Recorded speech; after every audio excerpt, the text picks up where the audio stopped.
Maviroho iliona moyoni mwa Ibrahimu, kadhalika nuru Paulo aliwezeshwa na moto.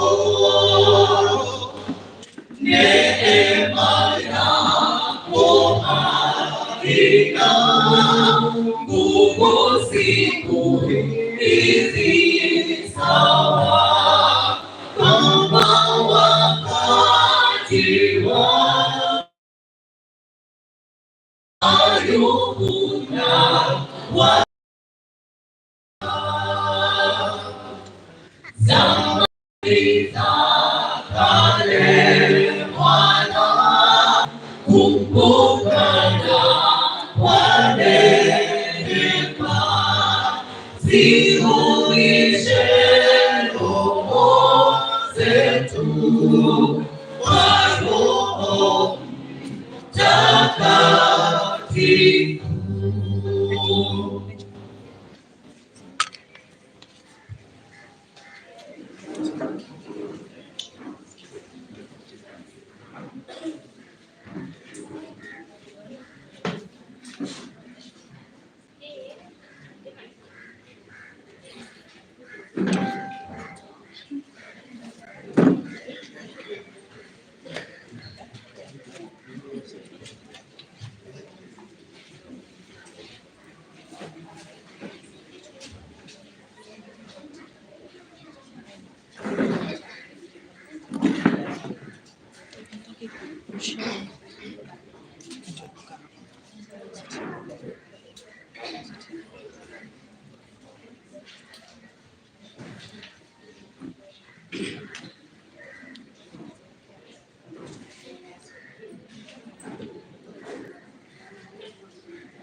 See us in the way within the sky, reinforcing the appearing victory is nigh. Oh, the spot for I am committed, the signal still, where the answer to heaven by God grace we will see the mighty hosts advancing suddenly on, fighting us around the falling current almost gone.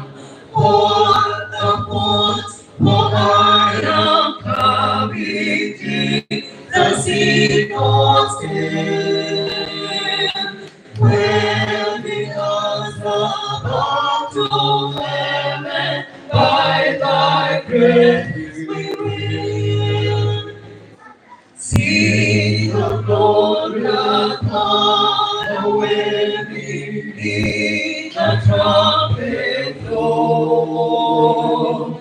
In a great we triumph over every foe.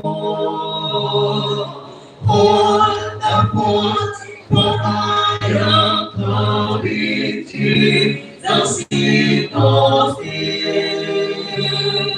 where the odds about to heaven by thy grace we will. Peace and long and to greatest heart and happy be. All the counts and grateful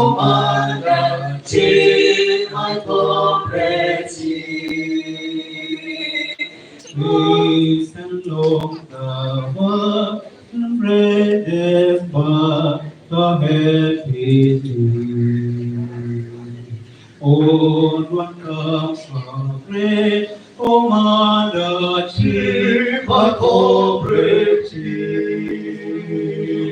On the fort for iron, committing the signal still.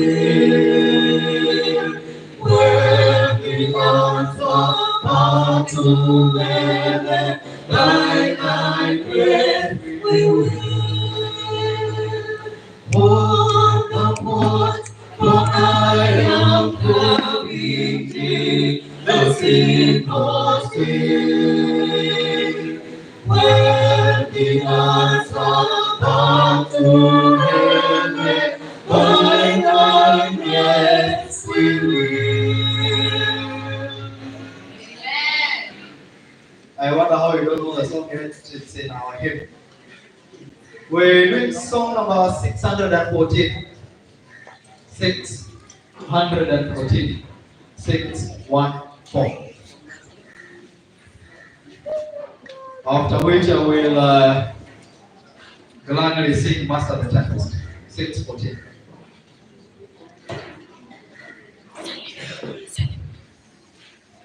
Sound the bands of Christ. Sound the bands of Christ. In the pouring early rain, the sun that high for the Lord. Ganya and my Lord, stand for everyone. Bless the host of His holy one. Lost and soldiers, flying round the banner. Ready, steady, as the one alone. Onward, forward, shout aloud, Hosanna. Christ is coming on the mighty throne. I realize we're not singing. Now I'll ask the congregation to do something too. Strong to be the foe, marching on we go. Strong to the God. Strong to be the foe, marching on we go. As we go, God's prevail. Sheep and banner bright, we live in the light. Not live for the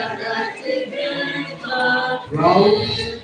Lost and soldiers, flying round the banner. Ready, steady, as the one alone. Onward, forward, shout aloud, Hosanna. Christ is counting on the mighty throne.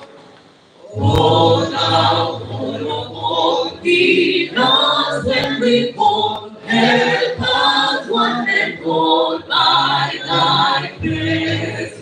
When the battle's done and the victory won, we will wear the crown before thy face. Round and soldiers rally round the banner, ready, steady, as the one alone. Onward, forward, shout aloud, Hosanna. Christ is coming on the mighty throne. We bring our Master the Tempest. He's ready.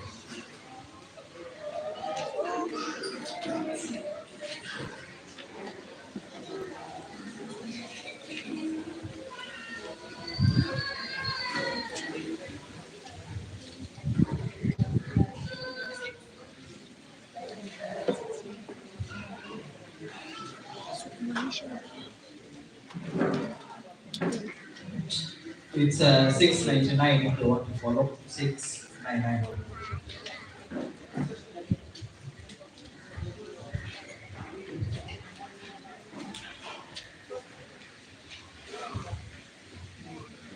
Master, the tempest is ready.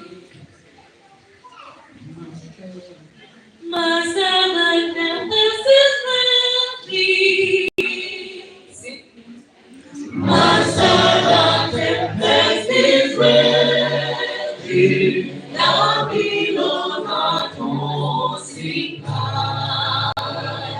The sky is all shadow with darkness, no shelter or help is nigh. Carries down all that we perish, how comes thou lie at sea? When torrents of bodies distress me, our refuge now are beneath. The winds and the waves shall obey thy will.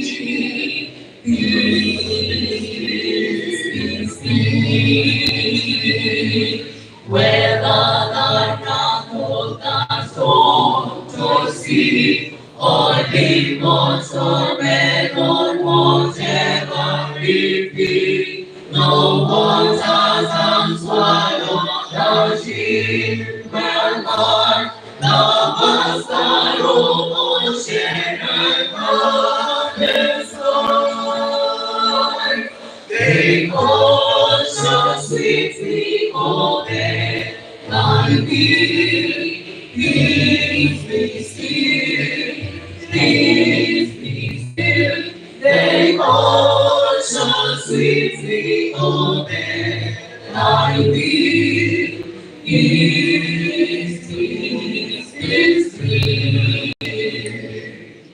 Master, we come with your spirit.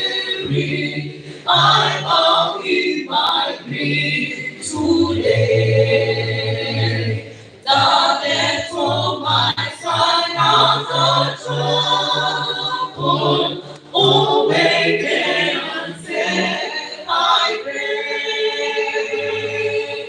Torrents of sin and of grief, sweep all my sin in soul, and I perish still, Master, all has dead and take control. Thou winds and thou waves shall obey thy will. Peace,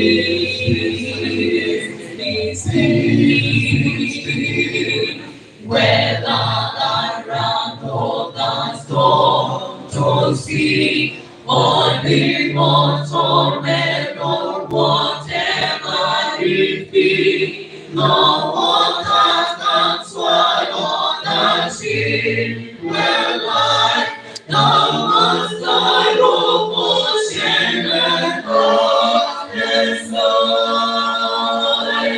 They all shall swiftly obey thy will. Peace be still, peace be still.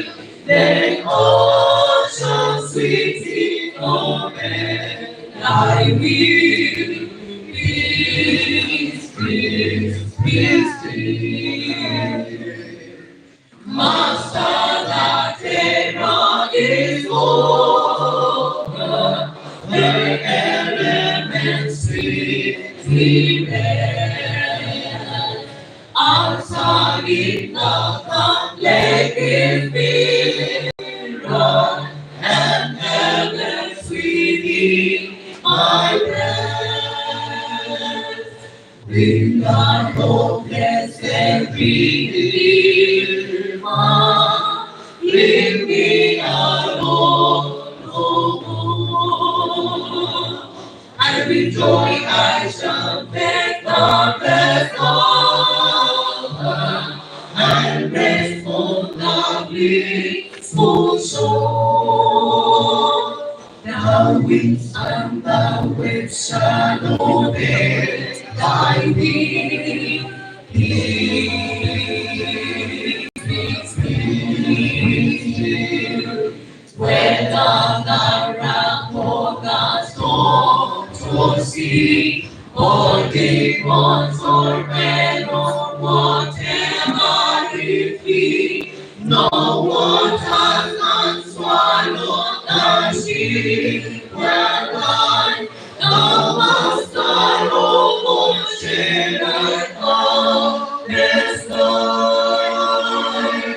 They all shall sweetly obey thy will. Peace, peace, peace, peace, peace, peace.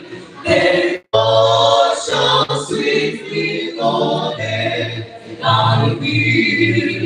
Peace, peace, peace, peace.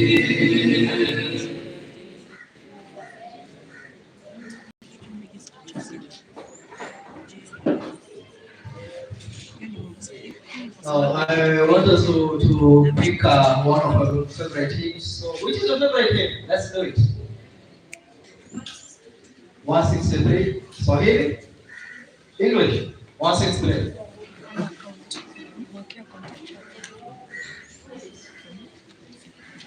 I had you say English. Alas, and give myself a break.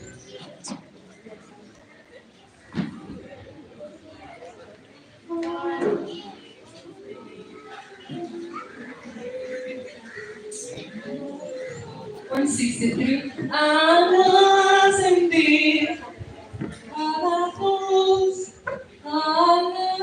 alas indeed, sing. Alas indeed, my Savior did, and gave my soul and die. Would he hold us up, prepared for sin and such as on the cross, where I found so delight, and the valley so my heart thrown away. It was there I received my soul. Amen.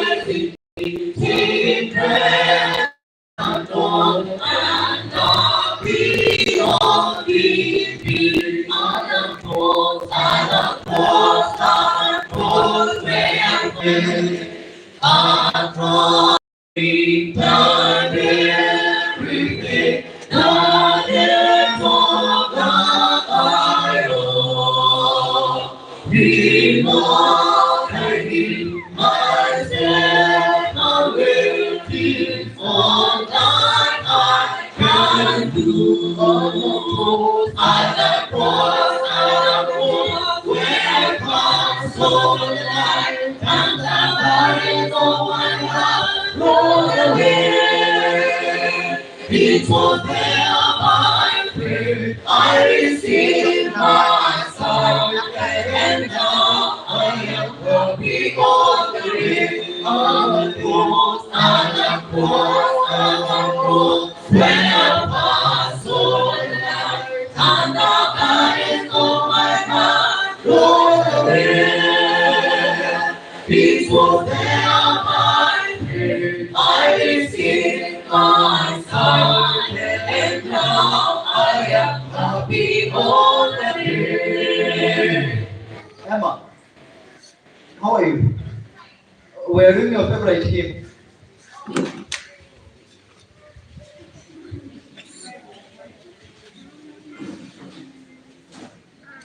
Emma is still thinking.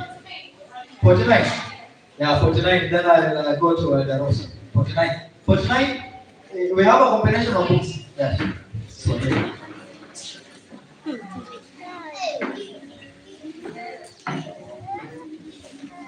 Naye rafiki na ukalo moyo wangu.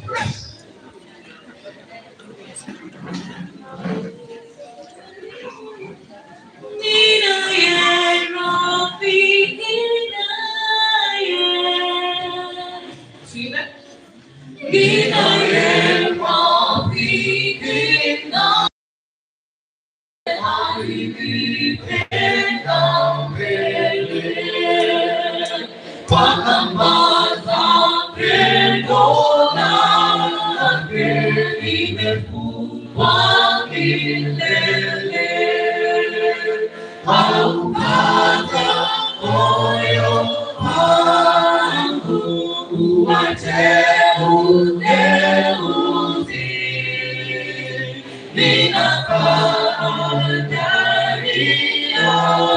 apende kwangu milele.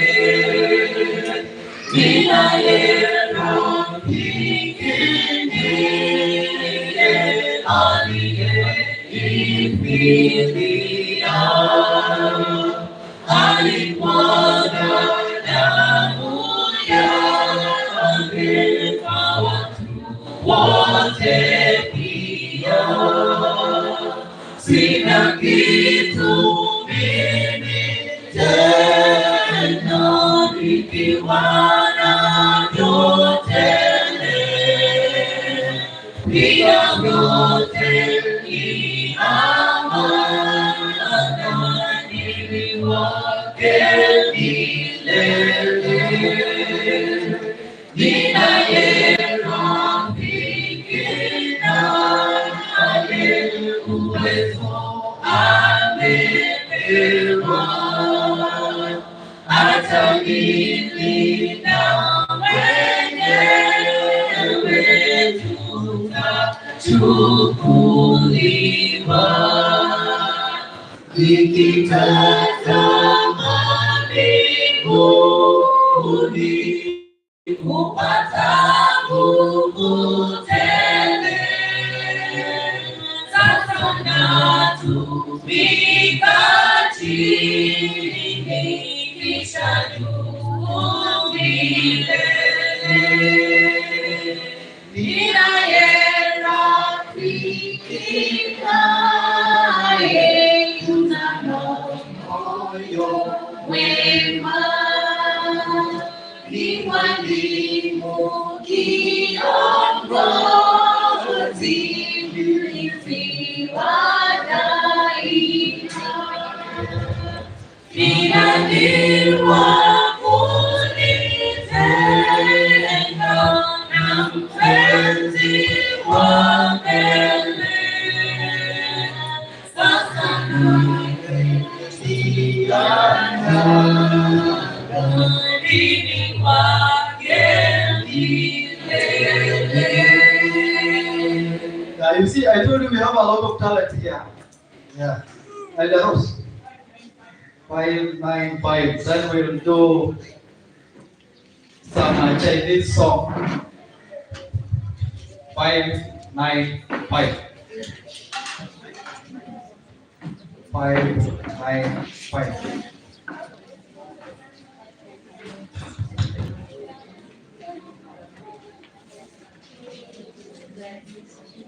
Let every lamp be burning. Let every lamp be burning bright.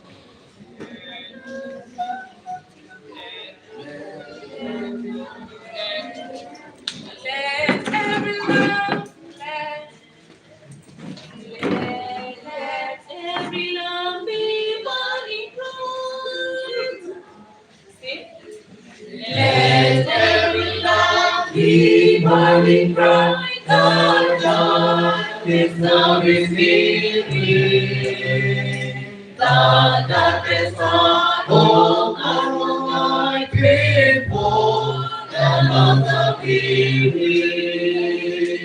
Let the lamp my brethren be. Let the lamp sing on the feet. Master standing, going on. Let every lamp be burning. 2,000 countries cover all thy land. Faithless is fighting. Will rest a living faith upon his promise of returning.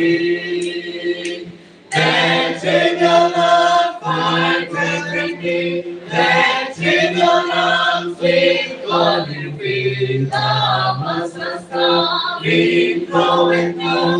Let every lamp be burning.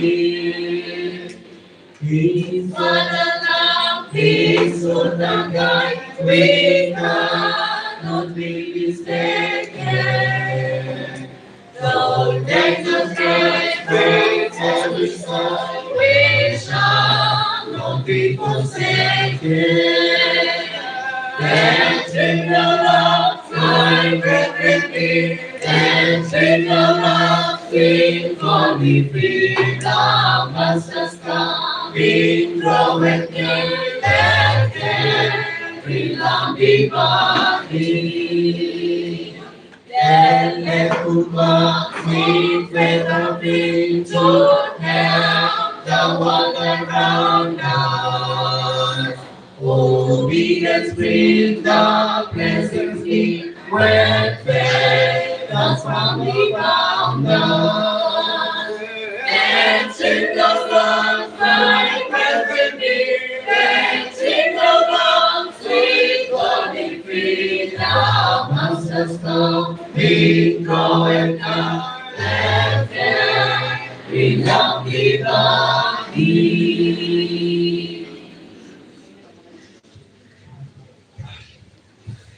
We're doing the one of song number 19. Then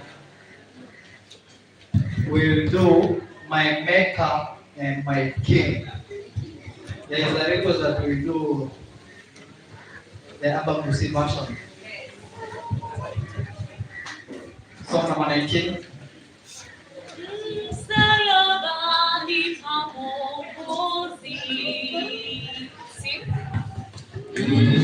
Msalabani pa Mwokozi, hapo niliomba ukombozi. Moyo wangu ulitakaswa na asifiwe, asifiwe na asifiwe na asifiwe. Alinikomboa kwa damu na asifiwe. Chini ya mti msumbufu niliomba utakatifu. Alinikomboa kwa damu na asifiwe, asifiwe na asifiwe na asifiwe. Alinikomboa kwa damu na asifiwe. Kwa ajabu nikaokoka, Yesu anakaa moyoni, mtini alinifilia na asifiwe, asifiwe na asifiwe na asifiwe. Alinikomboa kwa damu na asifiwe. Damu ya Yesu ya thamani, uniokoa makosani, uniendesha wokovuni na asifiwe, asifiwe na asifiwe na asifiwe. Alinikomboa kwa damu na asifiwe. Please come, help me sing it. My maker and my king.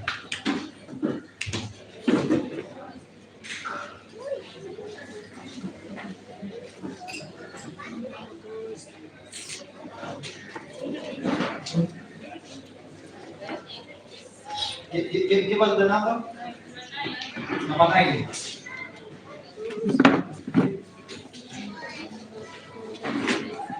Please come. We're doing your song.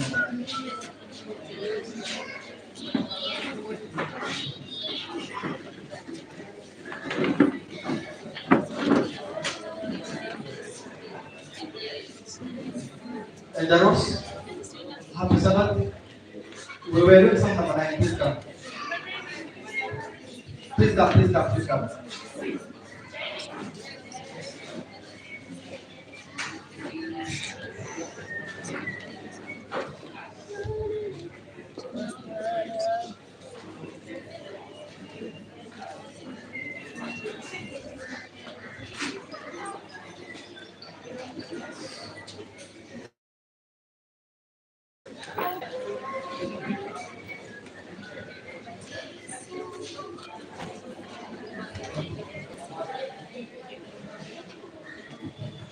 I'm waiting for the chef and dinner mark.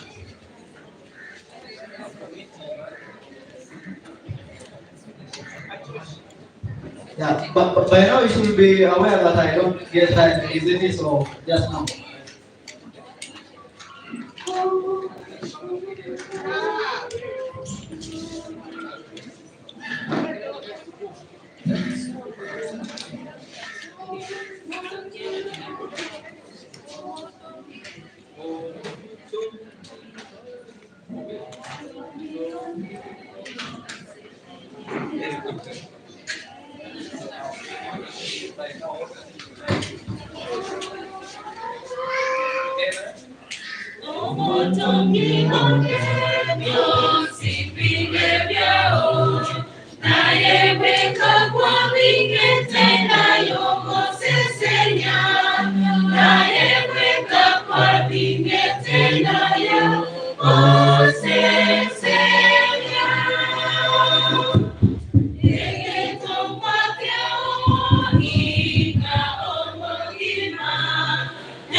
Now, it's been a while since I saw Sister Ella.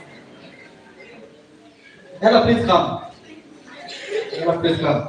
We're doing song number 170. Song number 170. Sitaputi Mali. 170.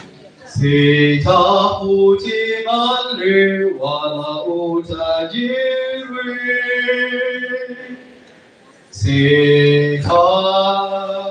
Ella will solo Santa too. Are we together? Yes, she will solo Santa too.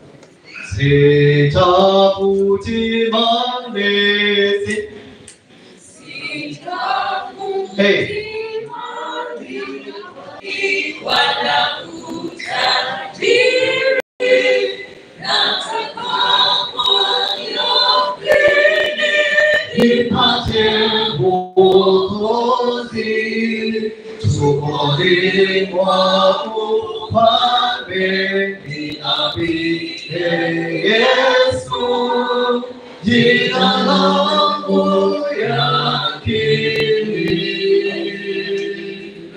Vive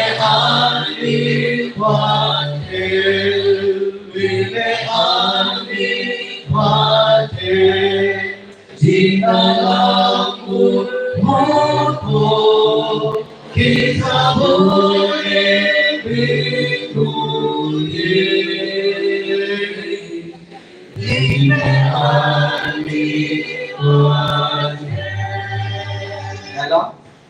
Dhambi zangu nyingi kama mchanga, lakini damu yako hukuziyachosha.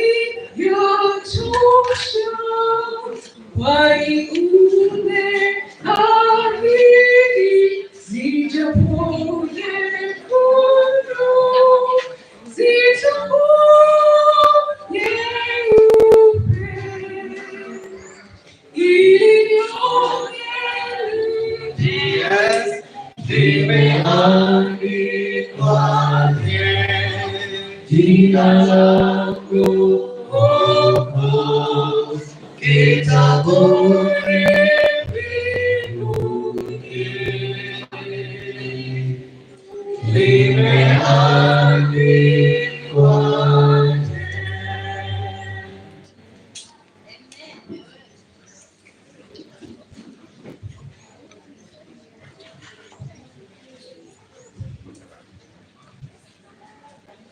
Sabbath. Testing this, or you hold like this. Are you okay?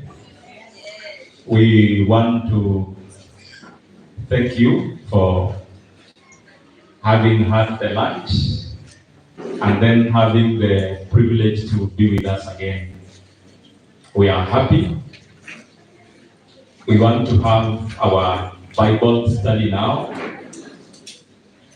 and we want to welcome our pastor, Pastor Banda, so that he can share with us what he had planned. And before he stands to share with us what he has, I want us to pray. May we pray. Our God and our Father, who art in heaven, we are grateful because of your goodness that has always abounded by us. We thank you because of the life that you've given us. Thank you even for this rest that you have given us. As we share in your word, we pray that you may speak to our hearts, that you may meet us at the points of need. Thank you because you know you heard our prayer, for we ask in Jesus' name. Welcome, Pastor.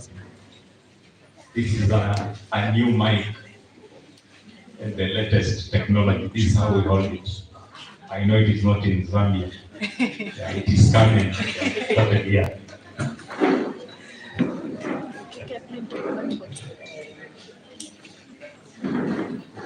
Church. Elder Jacob is my brother. For those of you who did you have a good lunch? All right. I hope you are here so that as I speak to you, I will also speak back, because this is a Bible study, right? Okay. All right. This afternoon, the Bible study has some kind of a fancy title. Let me see how we can make it. It says implications of the Sabbath commandment. Implications. It's not fancy. It's just what it means is, what does it mean to keep the Sabbath? Now, already when I have mentioned this title, some of you are saying, but we already know about the Sabbath. What's wrong with the pastor? Why are you teaching us things we already know? I can assure you, by the end of our discussion, you want to question yourself whether you are an Adventist, whether you keep the Sabbath or not. Let me make it clear that I am not talking about the do's and the don'ts of the Sabbath. That's not our discussion. So I'm not saying, no, you should not speak saliva on the Sabbath. That's not what we are going to talk about. Remember, the Jews used to teach that if you spit saliva, you're broken the Sabbath? Yeah, that's not what we are teaching. Are there things in the fourth commandment that we are not paying attention to, even when we think we are paying attention to them? So I'm going to lead you in that discussion. But before we do that, because the children are here, I want to engage. How many of you know the fourth commandment by heart?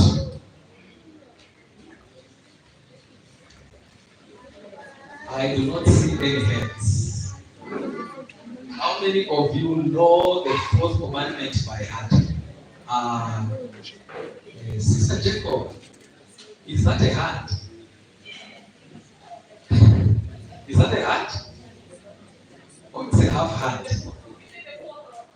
The fourth commandment, just the fourth commandment.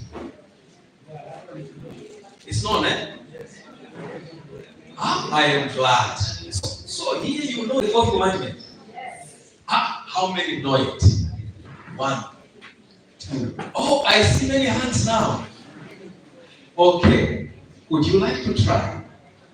Anyone here would like to tell us the fourth commandment?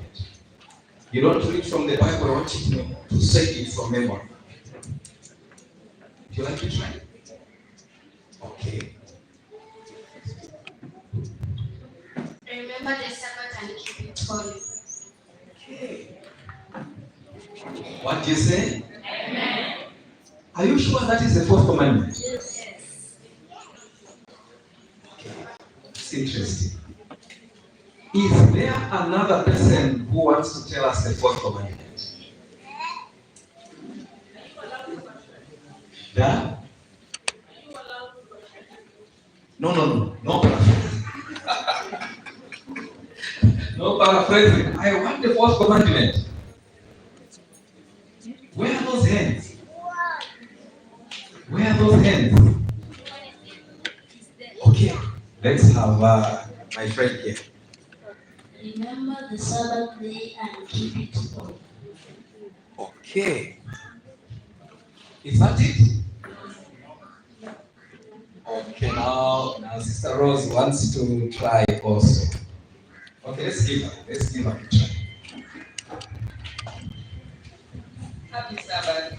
The fourth commandment says that thou shalt not remember and make yourself any image. Is that it? No. They have said it. It's not me. It's them. Okay. Who wants to try? Okay, all right. Remember the Sabbath day and keep it holy. For 6 days you shall labor, but the seventh day is the day that blessed. No one shall work or the Sabbath holy and holy. What do you say for him? Amen. Is that it? Yes. Are you sure? He has tried.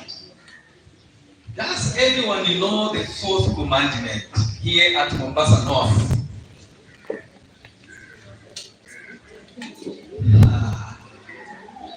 You know, I asked this question several times, and I told you by the end of the study you will know that you don't know the fourth commandment.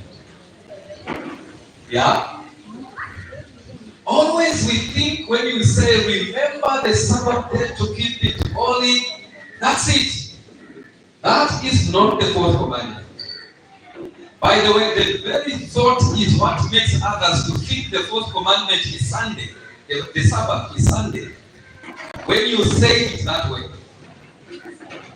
But that's not it. Okay, all right. I want someone to read Exodus chapter 20, verse 8 through to 11. That's the fourth commandment. Okay, through to 11. Who can read for us?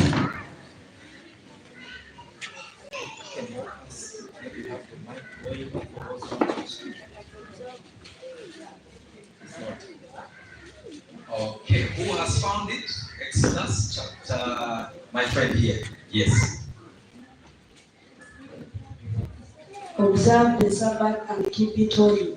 You have 6 days in which to do your work, but the seventh day is a day of rest, dedicated to me. On that day, no one is to work, neither you, your children, your slaves, your animals, nor the foreigners who live in your country. In 6 days, in 6 days, I, the Lord, made the earth, the sky, the sea, and everything in them. But on the seventh day, I rested. That is why I, the Lord, blessed the Sabbath day and made it holy. What does the church say? Thank you, my friend. He's reading from, that should be Good News version. The King James version begins by saying, remember, right? Remember the Sabbath day to keep it what? Holy. Now, the way this commandment is written, it is also found elsewhere with just a small adjustment in the Bible. Which book is that? Where you find this commandment, the way it's written in Exodus, but with just some, about 2 adjustments. Who knows where? Yes? Deuteronomy chapter 5. Deuteronomy chapter 5. And when you read it from verse 12 to verse 14, you will find this commandment almost, I'm not saying similar, but almost similar. Now, I want you to do this. We have not started the study, but do this. I want you to look at Deuteronomy chapter 5, verse 12 through to 14, and tell me the differences you will notice with Exodus. Okay. Tell me what differences do you notice? Anyone? Exodus chapter 20, verse 8 through to 11. Deuteronomy chapter 5, verse 12 to 14. Yes. Any difference that you've noticed? The difference is in Exodus chapter 20, it says remember. It starts the statement saying remember. But in Deuteronomy, it says keep, which means observe. All right. That is one difference in terms of wording. Yes. Exodus begins by saying, remember the Sabbath day. And there's a reason to that. What other difference do you notice? What other difference do you notice? Okay. Quickly? Okay. In Exodus, to me, we are going to remember the Sabbath as a sign of remembering the Creator. It is an aspect of creation. And in Deuteronomy, going to remember the Sabbath as a sign of redemption. Children of Israel were delivered from. Okay, so you notices that Exodus tells us to remember the Sabbath because of the element of creation, and Deuteronomy brings the element of redemption. That's a good observation. Okay, what else? What else do you observe? What else? Are you there? Okay, anyone? Okay, I'll give you a clue. I want you to look at the animals that are in Exodus 20, verse 8 through to 11. What animals are mentioned and what animals are mentioned in Deuteronomy? Is there a similarity or a difference?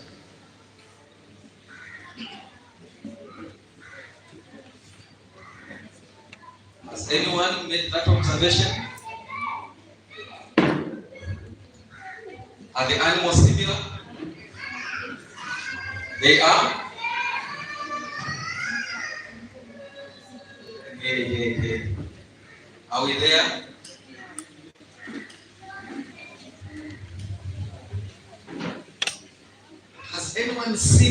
something different. What did you see? The animals. Okay, let's do it together. What animals are in Exodus? The ox.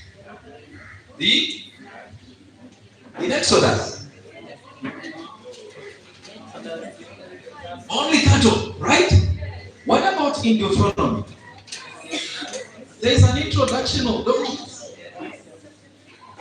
And if you were my class somewhere, I would ask you why.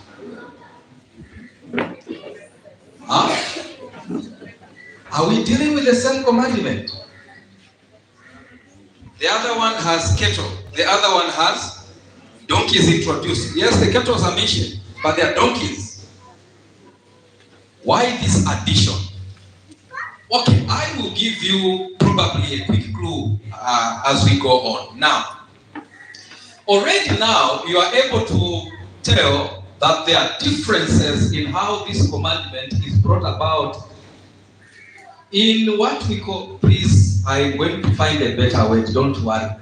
You see, the 5 books of Moses, we call them the Pentateuch, okay? Or the books of the law, right? You know them as the books of the law. And I have used Exodus and Deuteronomy. They are written by the same person, but the commandment has become different. Okay? There is a reason to that. And you will observe, but in our discussion, I want us to pay attention to Exodus. We are not going to do a comparative study, that's not what we are doing. But we will pay attention to Exodus chapter 20, verse 8 through to 11. Of course, one thing you know is that Deuteronomy means the second law, or the word repeated. Okay? And this was given as they were entering the promised land. Okay, the other one was given when they were in the wilderness. So God repeats the very law he had given them because there was emphasis that he was to make as they get into the promised land. Donkeys, by the way, I can refer to them, were not part of the animals that came from Egypt. So as they are coming from Egypt, they are not donkeys, but they have cattle. But along the way, they get donkeys. Okay? We will talk about what that means as we go on. Now, having said that, this commandment says, remember the Sabbath day to keep it holy. You see, many of us believe that being a Seventh-day Adventist means that you are a Sabbath keeper. Is that right? Be with me. If you are a Seventh-day Adventist, the implication is that you keep the Sabbath. Is that right? Yeah, because part of your name says seventh day, which is the Sabbath. So if you say, I'm a Seventh-day Adventist, you are saying, I keep the Sabbath. I keep the Sabbath. Do we have Seventh-day Adventists here who don't keep the Sabbath? Do we have any? Here. You are a Seventh-day Adventist, but you don't keep the Sabbath. And how possible is that? Okay. So, by implication, you are saying, by virtue of being a Seventh-day Adventist, you keep the Sabbath day. Because you refer to the fourth commandment in Exodus, to keep the Sabbath day. Now, many of us think the Sabbath is about do's and don'ts. That is not what that commandment is about. There are serious things in that commandment that if you are going to concentrate on do's and don'ts, you will miss out. Actually, you will not keep the Sabbath. You will not keep it. Because the Jews were good at the do's and don'ts. I told you that one of the laws they had made was that if you spit saliva on the Sabbath, you are actually breaking the what? The Sabbath. So they were very particular in their Sabbath keeping more than even what we do. But that's not it. That's not it. So let me bring a few implications to you. What do we find in this commandment that is very critical for the church today and for you as an individual? There are serious things there. Now, there are two things that you're going to find in this commandment that make up a human being, or what is called life. That means the Sabbath is about life. Okay? You will notice the Bible talks about two things. One is called rest. The other one is called work. Did you notice those two things in the commandment? 6 days you shall do what? Labor and do all your work, but the seventh day is the Sabbath of the Lord thy God. In it you shall not do any work. We're talking about the element of what? Rest. Rest. Life is made up of these two things. Work and what? And rest. Am I telling life? Life is about these two things. Work and rest. Those who work, they need to do what? And those who rest, need to work. That's life. If you can't do any work, why should you rest? You rest because you did. And you do some work because you rested. There are people in this world who think they can live their lives without rest. And I pray we don't have any here at Mombasa now, who just want to work. If you are that person, you are breaking the Sabbath. Because the Sabbath is about work and rest. And there are people who want to rest. They don't want to work. If we have some people like that here, you are not keeping the Sabbath, you are actually breaking it. These two things must be balanced. The element of work and rest. Element of work and rest. There are people I have heard in my country who will sit and do nothing. We call them NGOs. Nothing going on. They sit and do nothing the whole week. Then they want to go to church. To do what? Rest. To go and rest. You can't keep the Sabbath that way. The Sabbath was not meant to be kept that way. You must work and rest. Rest and work. That's what you find in that commandment. 6 days you shall labor. Now let me ask you this question. How many days are in a week? The last time I checked in Zambia, there were 7. I don't know about Kenya. How many days are in a week? Or even here? Okay. So if we have the 7 days, number of days, 7 days in a week.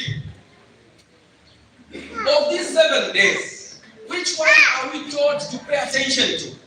According to the command. Are you sure? All of them. All of them. Now that's where the problem is. Many of us think the Sabbath is about 1 day. This commandment says, 6 days you shall do labor and do all your work. Is it part of the commandment? Yes. So why are you removing the 6 days? And you are only paying attention to the 7th day. The commandment is about all the days. 6 days you shall labor and do all your work. But the 7th day is the Sabbath of the Lord your God. In other words, God is interested in the 6 days as much as He's interested in the 7th day. Is that okay? So, if you come and say, well, I can't account for the 6 days, I don't know, I was just wasting time. But hey, I'll pay attention to the 7th day. You are not a Sabbath keeper. You are not. Because the commandment says, 6 days you shall labor and do some of your work, isn't it? Hello there. 6 days you shall labor and do some of your work, isn't it? No, it says all. Not some of your work, but all your work. You see, the commandment assumes that each one has his work. I think God doesn't know how we live. Some of us don't have our work.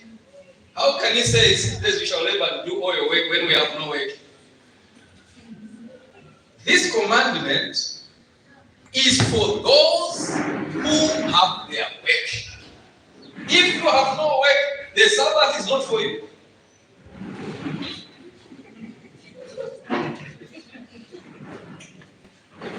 Hello? If you have no work, the Sabbath is not. Because how do you rest if you have no work? Now, of course, someone is thinking, oh, Pastor is talking about I should be working for some NGO, for the government and all that. That's not what the commandment is saying. When the commandment was first given, Genesis chapter 2, remember? Verse 1 to verse 3. When it was given to Adam and Eve, they were working for which company? Which company? The Garden of Eden.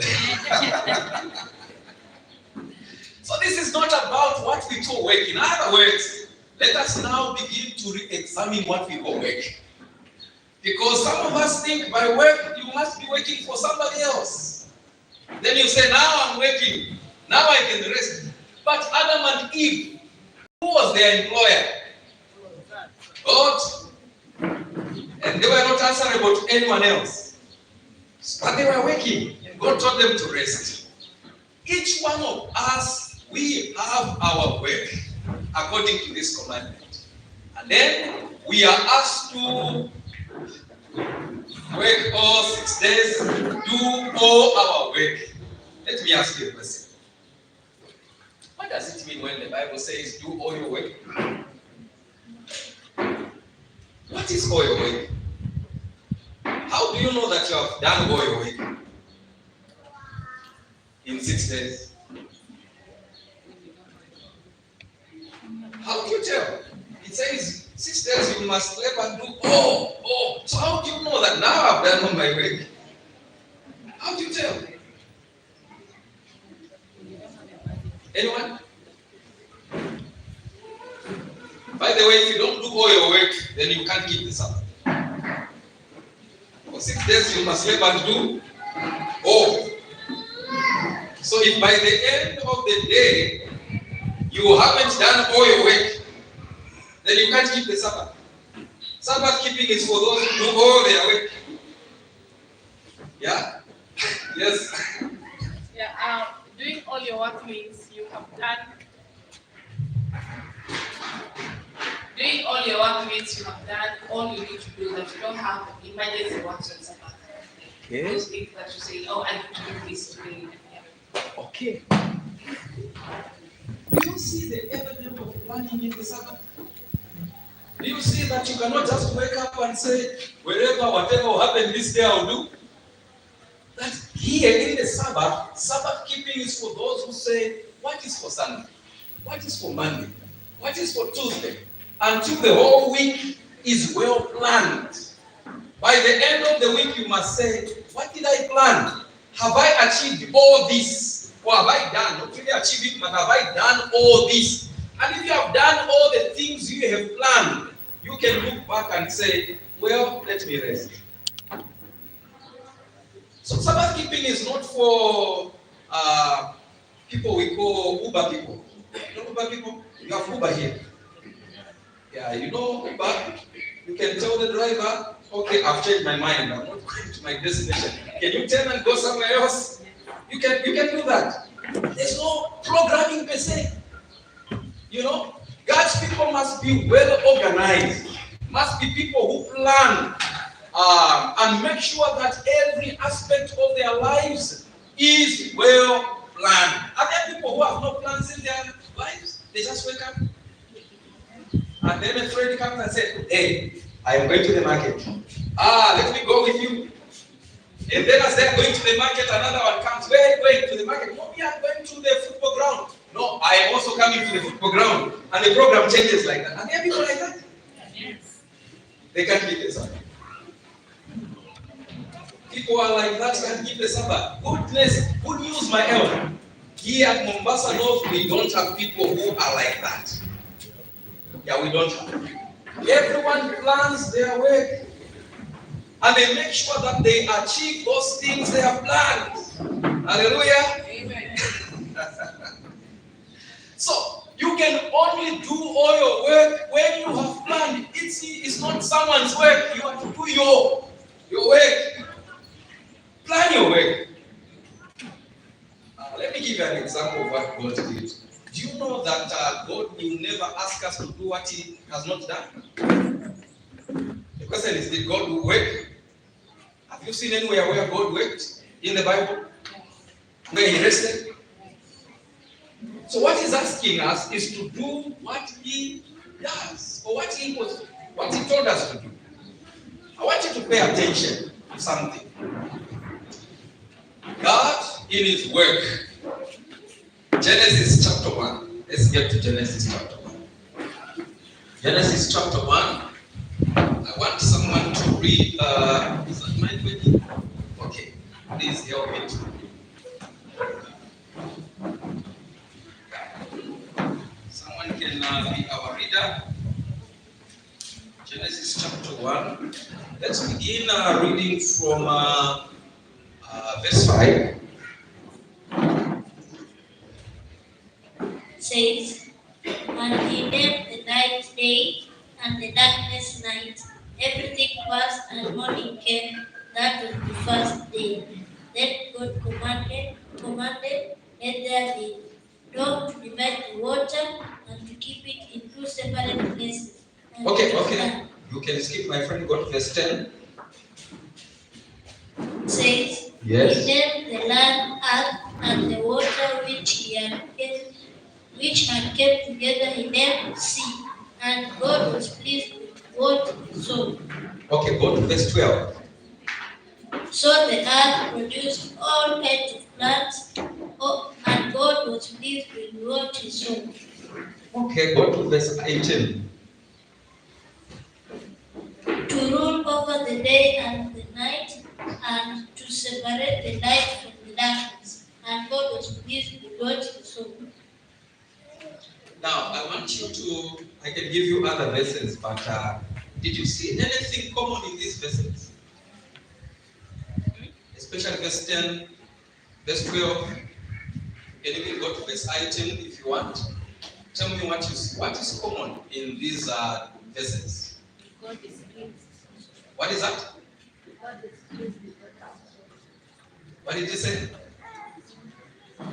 God is what? pleased. Okay, it's working, yes, but there's a word that comes. What's that word? God is pleased with what Pleased. Other version says it was good. Right? Now, when God was creating day number 1, day number 2, day number 3, He ends the day by doing what? by looking at what he has done. Looking at what He has done. And then who is saying it is good? Himself. Himself. Yes. Then the second day He does the same. And the third. And now get to the last day. Genesis 1, verse 31. My friend, you can read verse 31. That's Friday. Not Saturday. Yeah, Friday. God looked at everything he had made, and he was very pleased. Evening passed and morning came. That was the sixth day. And so the whole universe was completed. Okay, I have a challenge with, it's missing one word. Who sees what? Friday, verse 31 is different from the rest of the verses. What does it say? Do you see it? Or was the King James? You have it.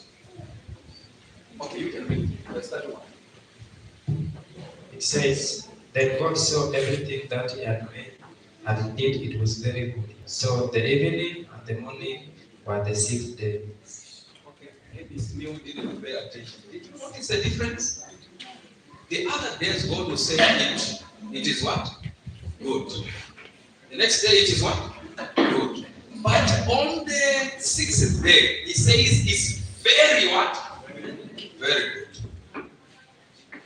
Now I asked you, who was telling God to say this is good? You are saying it's himself. And this is the lesson we need to learn. Because after he did this, that's when he rested on the 7th day, isn't it? So, what are we learning from this? When you plan your work, you must be the right person to evaluate your work. Isn't it? You must be the one to look at what you have done, not another person. Because if what you have done is not good in your eyes, how can it be good to another person? You know, this is where we fail, many of us. You are running a business. You think, no, your products are not good. But you want another person to be happy with your products. Right? Even when you talk about you are doing laundry, for example, who must tell you that what you've done is good? You want your husband. It is you. You are the one doing it. You must say, what I've done is what? Is good. I have done my best. And when another person comes, they will see what you have seen. But many of the times, in my country, if you want to give an Adventist to do some work, you'll be disappointed. Many of the times, you would say, well, let's empower our people. Let's give them a bit of some piecework here and there. You give them, all they're interested is the result, is money, not what they are able to put in. I don't know about you. This is not how Adventists live. Adventists look at what am I putting in? Am I happy with what I have done? To a point where when another person comes, they cannot be able to judge me in a different way. Because what I've done is good.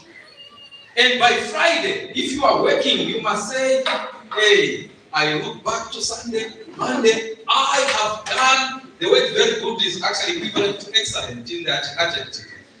Excellent, this is more than good, right? How many of us here can tell me, if you are a teacher, that you do your work so well, that you can be able to say, there's no one actually who, for me, at my level, what I do is excellent. How many of us? How many of us can say, when I am running a business, hey, what I put in is excellent? Adventists are called to excellence in this particular commandment. At the end of the day, you must be able to say, this is very good, excellent. The Sabbath commandment is not for mediocrity. It's not for, we have a term in Zambia, we call it a gonga. I don't know whether you have it here. Something that is fake. You know? Especially what the Chinese do. You know? They bring fake products. The Sabbath is for people who are excellent with work ethics. If you are a student and you are lazing around, the Sabbath is not for you. Are there students here? Are there students? The Sabbath is for people who have an excellent work ethics, because that is what God showed us when He worked, and then He evaluated His work and said, "This is good."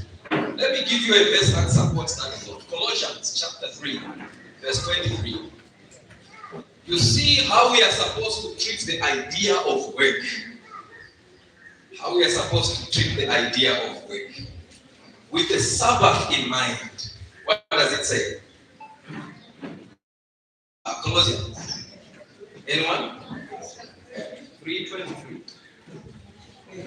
Colossians 3:23, the Bible reads, "And whatsoever you do, do it heartily, as to the Lord, and not unto men. Get that?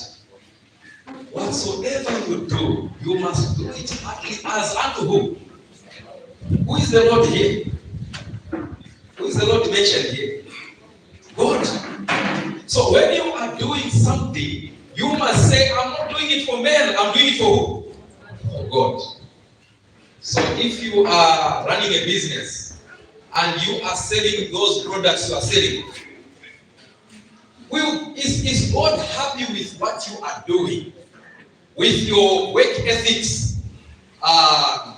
When you are supposed to report for work at, let's say you say 6 and you report at 8, is God happy with you? Are there advertisements like that? Where they don't even pay attention? When they are at work, they are supposed to attend to people they are busy on Facebook and WhatsApp? Not here at Mombasa, not right? Here, people are committed to their work. When you have people like that who spend most of their times in, on WhatsApp and Twitter and TikTok and all that, and things are not moving, are they excellent? No. And they are Sabbath keepers. The commandment requires that we are excellent. And when we do our work, we must do it heartily as unto who? Unto God. In other words, you don't fear your boss.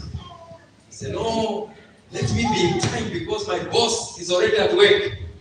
You will be in time because you are accountable to who? To God. You will not be worried to say maybe my salary will not come. You will, what you do it so well because your boss is higher than any other boss. That is God. And when God looks at your work and evaluates it, he must be pleased. This is why 1 Corinthians chapter 10, verse 31, the Bible says, therefore, whatsoever you do, whether you eat or you drink, you do all to the glory of who? Of God. That's what the Sabbath calls us to. If there are game changers out there, people want to bring excellence. It's Sabbath keepers. If you are working at a hospital, people will say, look at that nurse, look at that doctor. The way they handle the work, they are pleased. That there's a reason why God is calling us to that. You will see it in the 4th commandment. When we are excellent, we will change the world. But then, people complain about us, Adventists. The way we carry ourselves, the way we do our work, those who are at school, the way we do our studies, or anything we are doing, it leaves much to be desired. And people are not attracted to the Sabbath because of the way we carry out ourselves. Now, the commandment says, 6 days you shall labor and do all your work. The question is, who is called to keep the Sabbath? According to the commandment, it says you. Who is you mentioned here? It's not just anyone. Who is the you mentioned? You. Then he says your son. I've given you a clue. Who is the you mentioned here? Then? Parents. Parents. Do you know why the Bible begins by saying parents must lead out in keeping the Sabbath? Why doesn't it say your son, your daughter, you? Then why does it begin with parents? Because when it comes to the Sabbath, number one, is about the family. If I had time to talk about family issues, the Sabbath is a critical component to the family. It's actually written in the context of family. And you, the parents, are the models of Sabbath keeping.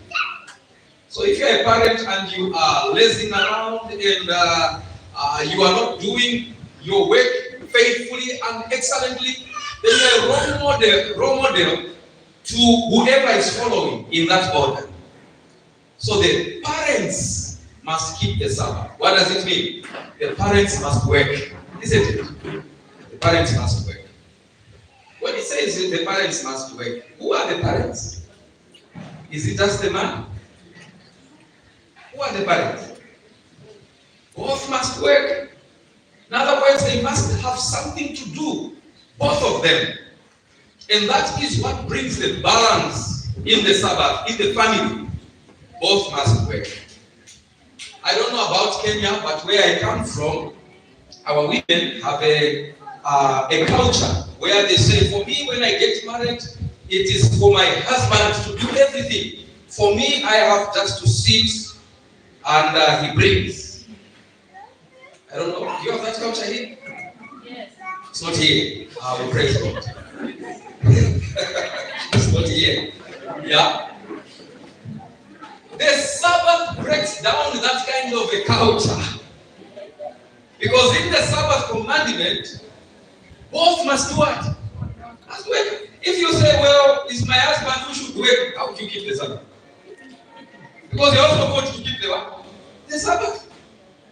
So the Sabbath breaks these cultural norms that says, you just sit. The other one should work. The Sabbath calls both parties to what? To work.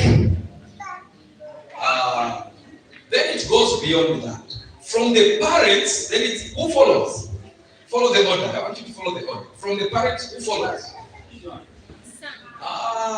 that have Bibles that say your children, you must look at them carefully. Yeah. The order is not your children. It says your what? Your sons. Then who follows the son? Your daughters. Yes, these are children, right? These are children. But do you know why it specifies and says your son and your daughter? Again, there is a cultural mindset in some places where other people say the male child should just be playing around. And the girl child is the one who should be doing what? Do work. Like if it's house chores, let them do it. Them they are just there to eat. The Sabbath commandment says, no. Even you are a son. Wake. You are a daughter. Wake. Everyone is called to work. Everyone is called to work. So there's no one who should sit and do nothing in the home, and then you say we are Sabbath keepers. Everyone must be given their work. Everyone must be given their work. One of the reasons as to why we have high levels of prostitution in Zambia is because of not following this commandment. Where at some point, I've talked about too, in the home, the boy sits and is just eating, but the girl is working. And the reason why the girl is working, the parents are saying so that you go and get married. You know how to take care of your home. And so when she goes to her home, all she can do is to do probably house chores and nothing else. Now, being a homemaker is good. It contributes to the family. But there is more to each one of us. Do you know that work defines who we are? Do you know that? Work defines who we are. And by the way, if you have a hobby, let's say you have a hobby in baking. I'm talking about today's language, not a biblical language. You can bake.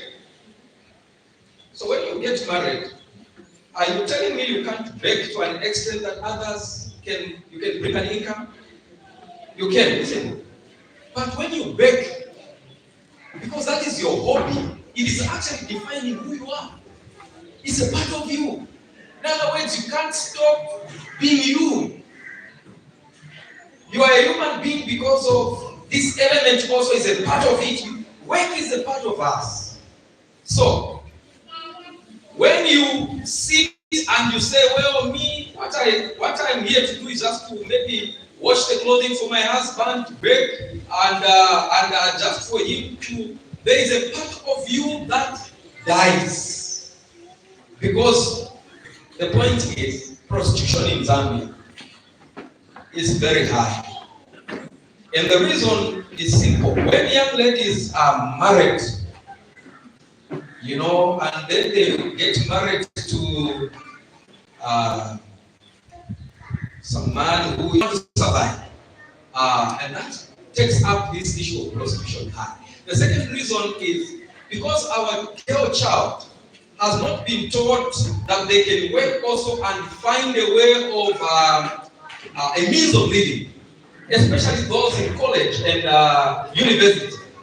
When they get there, they just want someone who can give them money, and get the latest iPhone, the latest what, and by doing that, prostitution becomes hard. So we must teach our children, both males and females, to do what? To do what? Work. Okay, I'll pause briefly. So, you must work, parents. Your male child must work. Your female child must work. Who follows? Your manservant. And then who follows? Manservant. This commandment is not, there's something wrong, right? Did you notice something is wrong in the commandment? Do you have a male servant? No. So does this commandment affect you?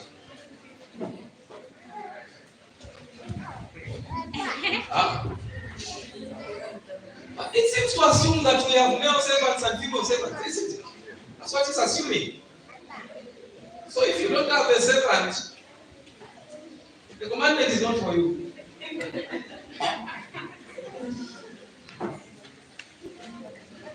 What is the Bible saying? Now here's what it's saying.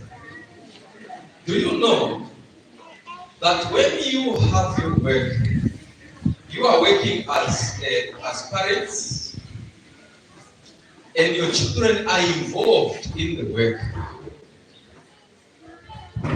Here, the commandment is calling you as a parent to have a way of involving your children in your work. When your work grows, it will not just be with your children. There will be other people who will be what? Integrated. The commandment is telling us our work must grow. If you are an Adventist or a Sabbath keeper, there is no way that every year, another year comes in, another year, your work is just the same, just limited. We have women who sell merchandise, vegetables and tomatoes, and they have a stand. Like back home, they have a stand. So year one, you see them selling tomatoes at the stand, and people are buying. Year two, they are still at the stand. Year three, they are still at the stand. Is that okay? There's nothing changes. There's no development. Is that okay? Do you see the commandment that we are asked actually to expand? That when you work faithfully and you are working as unto the Lord, your work will grow to an extent that you will require other people to come and help you. If you are keeping the commandment faithful, there is no way that your work will be stagnant, that your business will not grow. It just remains the way it is. Nothing changes. And something is wrong with you. In the commandment, it is making an assumption that when you work faithfully, your business will do what? Will grow. Whatever you are doing will grow. And you will require other people to help you. That's the assumption the commandment is making. So, if you are running a school and you started with 2 teachers, and after 5 years you still have 2 teachers, you ask the way you are keeping the Sabbath. It is probably that you may be not faithful in your work. But if you are, your work will grow to a point where other people begin to work with you or for you. And when that happens, your workers will be given Sabbath off because they are part of your work. They can also rest, keep the Sabbath when that happens because your work has grown. So this commandment assumes that Sabbath keepers will become employers and not just employees. Is that right? You're not with me. I'm talking about implications. This commandment assumes that each one of us at some point we will engage others to help us with our work because it has done what? It has grown. It assumes that.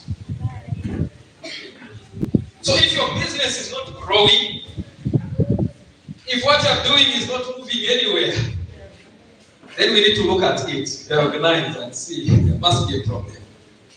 It assumes that you are growing in your work and you can involve other people. Who else is mentioned in that commandment? Apart from you, your son, your daughter, your male servant, and your man servant, who else is mentioned? Your cattle in Exodus, right? Your cattle. Hey, does it mean all of us are animal keepers? This commandment is only for animal keepers? Yes. In the context of the times they were living in, isn't it? Yes, they were keeping animals. By the way, animals were a symbol that they have acquired some wealth. All right? The fourth commandment has an assumption that when you do your work faithfully and your businesses grow, you are going to accumulate wealth. Is that right? Yes. The fourth commandment has that assumption that those who are working, their businesses will grow and they will acquire some wealth. By the way, this wealth is visible. Do you notice? Do you have animals that are spiritual? That cannot be seen with physical eyes. They are physical. They are evidence that you have been working. Are there people who have been working for a long time and there's nothing to show? Not here in Mombasa. Back home in Zambia. We have people who work and work, but there's nothing to do what? Sure. When you are faithful to God and you have followed the commandment rightly, you will grow your business and you will have something to show. Let's talk about wealth in our time. What do we call wealth now? Can you point out? Those days it was ghetto. What about now? What do we call wealth? How do you measure wealth? Things we can see. Let me mention those things. Property. What are things? What are things? Money. What other things? Do you see right in the commandment, there is something to show? I heard some Adventists who were saying, no. You know, it's not good to have money because that is evil. They didn't read that Timothy very well. You know, Timothy says the love of what? The love of money, which is the root of all evil. It's not money. It's not properties. Do you see now in the fourth commandment, in skipping the Sabbath, that there is no room for corruption? Did you see corruption here? That for you to get wealth, you must be corrupt? Do you see it? No. It just means you are faithful in what you do. You work according to the plan of God. God will give these things as a result of your work. All right? So there is something to show. The animals are coming to the picture, of the Sabbath. The last one mentioned there. Who is the last one mentioned? So you, your son, your daughter, your male servant, your man servant, your cattle. Who follows in this order? Who follows? the stranger. Question is, who is the stranger? Who is the stranger? Within your gate, not outside your gate. Who is the stranger? No? Yes? Can depend on stranger, but just anybody who you are not familiar. Okay.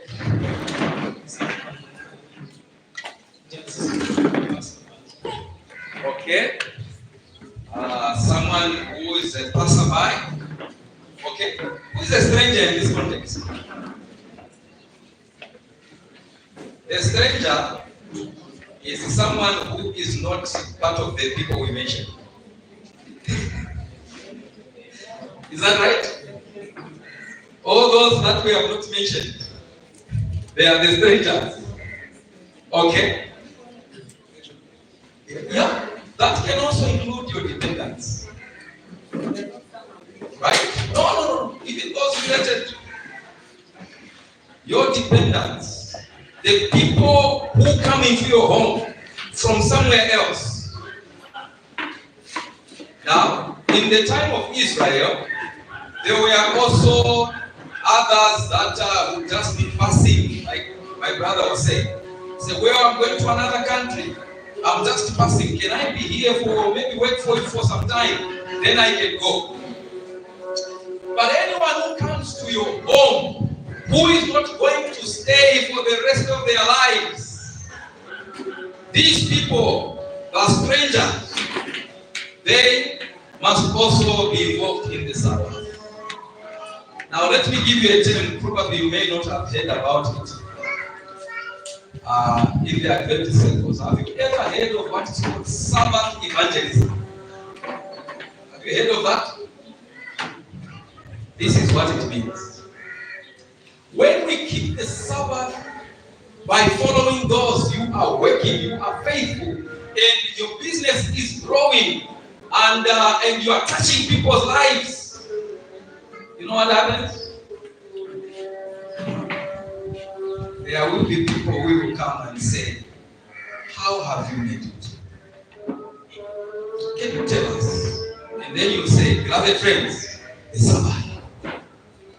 The Sabbath. And by them knowing about how you handle your affairs, they will also want to keep the what? The Sabbath.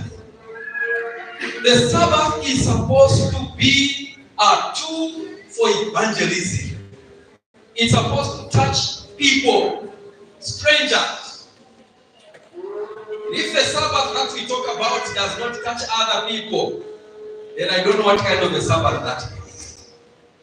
Do you know that I was discussing with my elders this afternoon, I think before this session, that if you look at the Catholics and the Muslims, do you know we have more Catholics in this world than Adventists? You know we have more Muslims than Christians. Okay, no. Okay, yeah, in some parts, yes. But do they do crusades? The Catholics, do they conduct crusades? What about the Muslims? So how do they manage to get the people? All those big numbers, how do they manage? Their actions. They touch people's lives. The Sabbath is meant to touch people's lives. And if you are faithful in what you do, there will be no way that those around us, the strangers that come to our homes, will not be impacted. The Sabbath is meant to touch people's lives. Now, I want to ask you, as we pause briefly, when you go out there and you ask them about Adventists, as people, do they know who we are? Have you asked your neighbor who are Adventists? What do they believe in? What kind of people are Adventists? Do they know us? Or what do they say?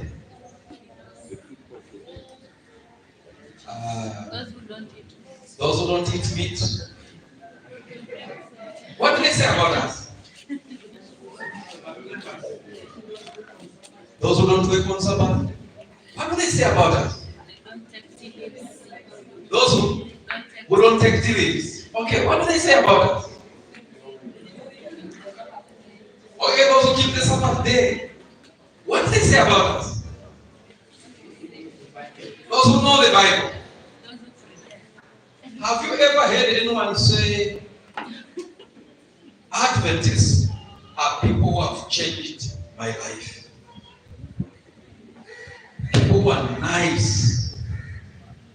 People who transform other people's lives. I'm not talking about making them Christians. Touching their lives, changing them. If they have no hope, they are given hope. Who does this? Is it Adventists or Catholics?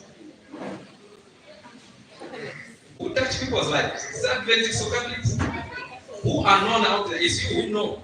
You inside, you know that you touch people's lives. Do they know outside?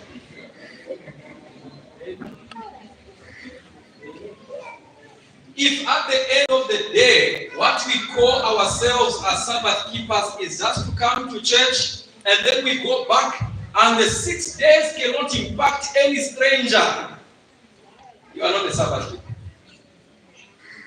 You are not. You think you are. The Sabbath includes impacting strangers. And I ask you, the week that has passed, how many strangers have you impacted? How many lives have you touched?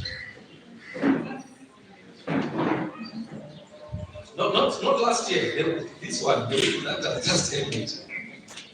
Are you able to point and say, well, I touched this one, that one, and that one? Have you touched anyone? And if we cannot do that, no matter how we boast about our righteousness and our Christianity, we are not Sabbath keepers. One time, Jesus said, I was hungry. And what did you do? Gave me food. Gave me food. So how do you give when you don't have? How do you give when you don't have? For you to give, you must have, isn't it? And for you to have, you must what? Work. So Sabbath keeping is much more than what we talk about. Songwriter says, when I went to heaven, you were there with me. We walked upon the streets of gold. Isaac Christo, see, I heard these angels singing. Someone called your name, and I saw this young man. He was smiling. And so, when we talk about stewardship, it must be understood in the context of the Sabbath. That when you work and you do your work faithfully in 6 days, then you have something to respond to what God has done. If God has done nothing, because you have not been doing your work, then you can't give. You can't give. So this is what we talk about when we say, I am a Sabbath keeper. I want to pause now. I asked my friend, can you sing a song? Just sing a song, one song. Then I want to ask for your questions and your reactions. Then I will not touch the other part because we don't have time. I was focusing on work. I have not touched on the rest. Because even the rest, the way we understand the rest, is something else. Okay? But let's talk about work in the context of the Sabbath. And I want to hear your reflections on so far what you have heard. And then you answer the question by the end. Are we Sabbath keepers? That's the question I want us to answer. Are we truly Sabbath keepers? Okay. My friends, give us a song. Okay.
We are singing song number 434, SDA Mombasa.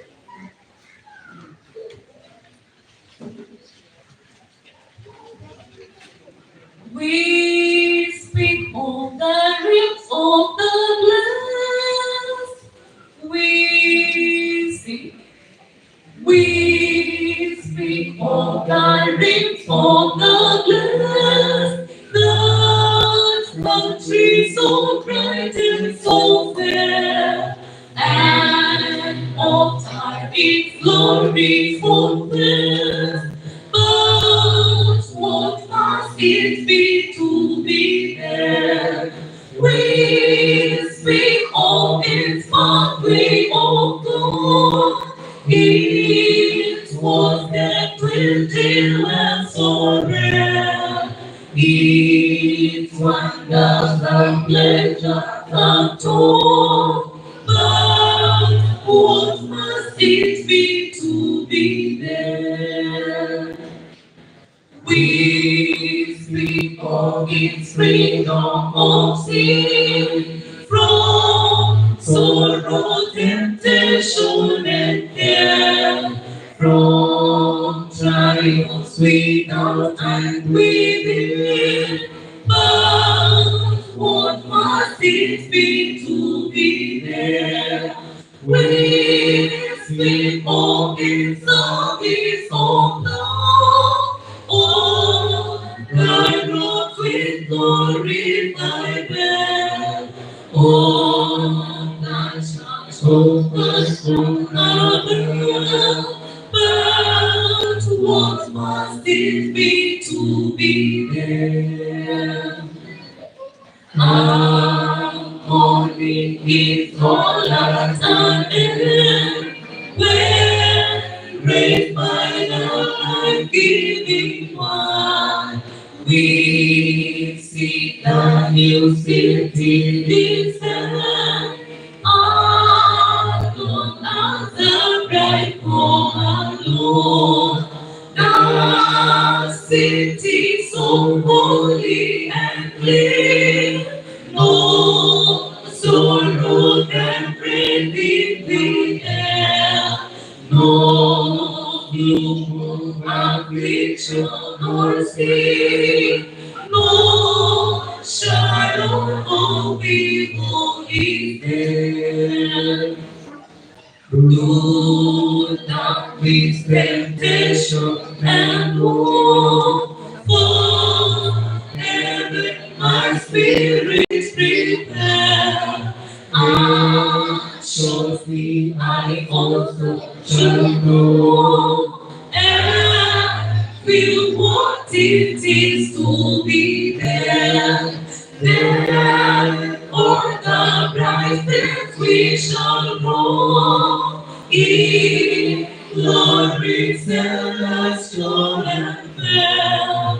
We saints and we angels at home, and Jesus himself will be there.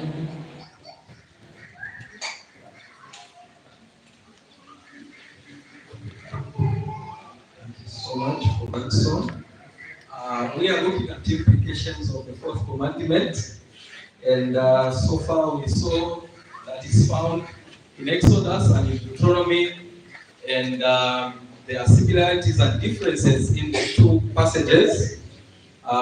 We have also noticed that the Sabbath must be understood in the context of the family. Talks about parents, children. The Sabbath also brings the concept of work and rest. There is no rest for those who don't work. There is no work for those who don't rest.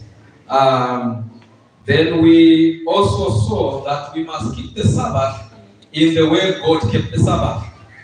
That God was the one who, in his work, evaluated himself by saying, it is good every time he did his work, and we are to become excellent as Adventists in our work. in everything that we do.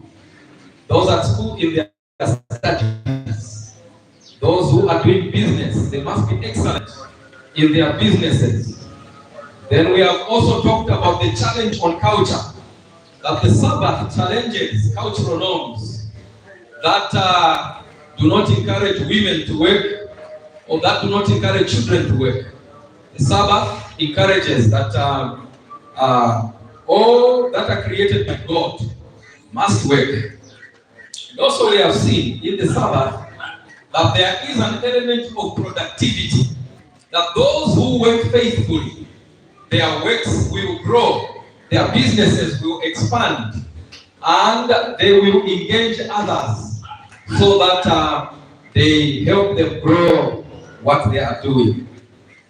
We have also talked about Sabbath evangelism, that the Sabbath is meant to touch people's lives.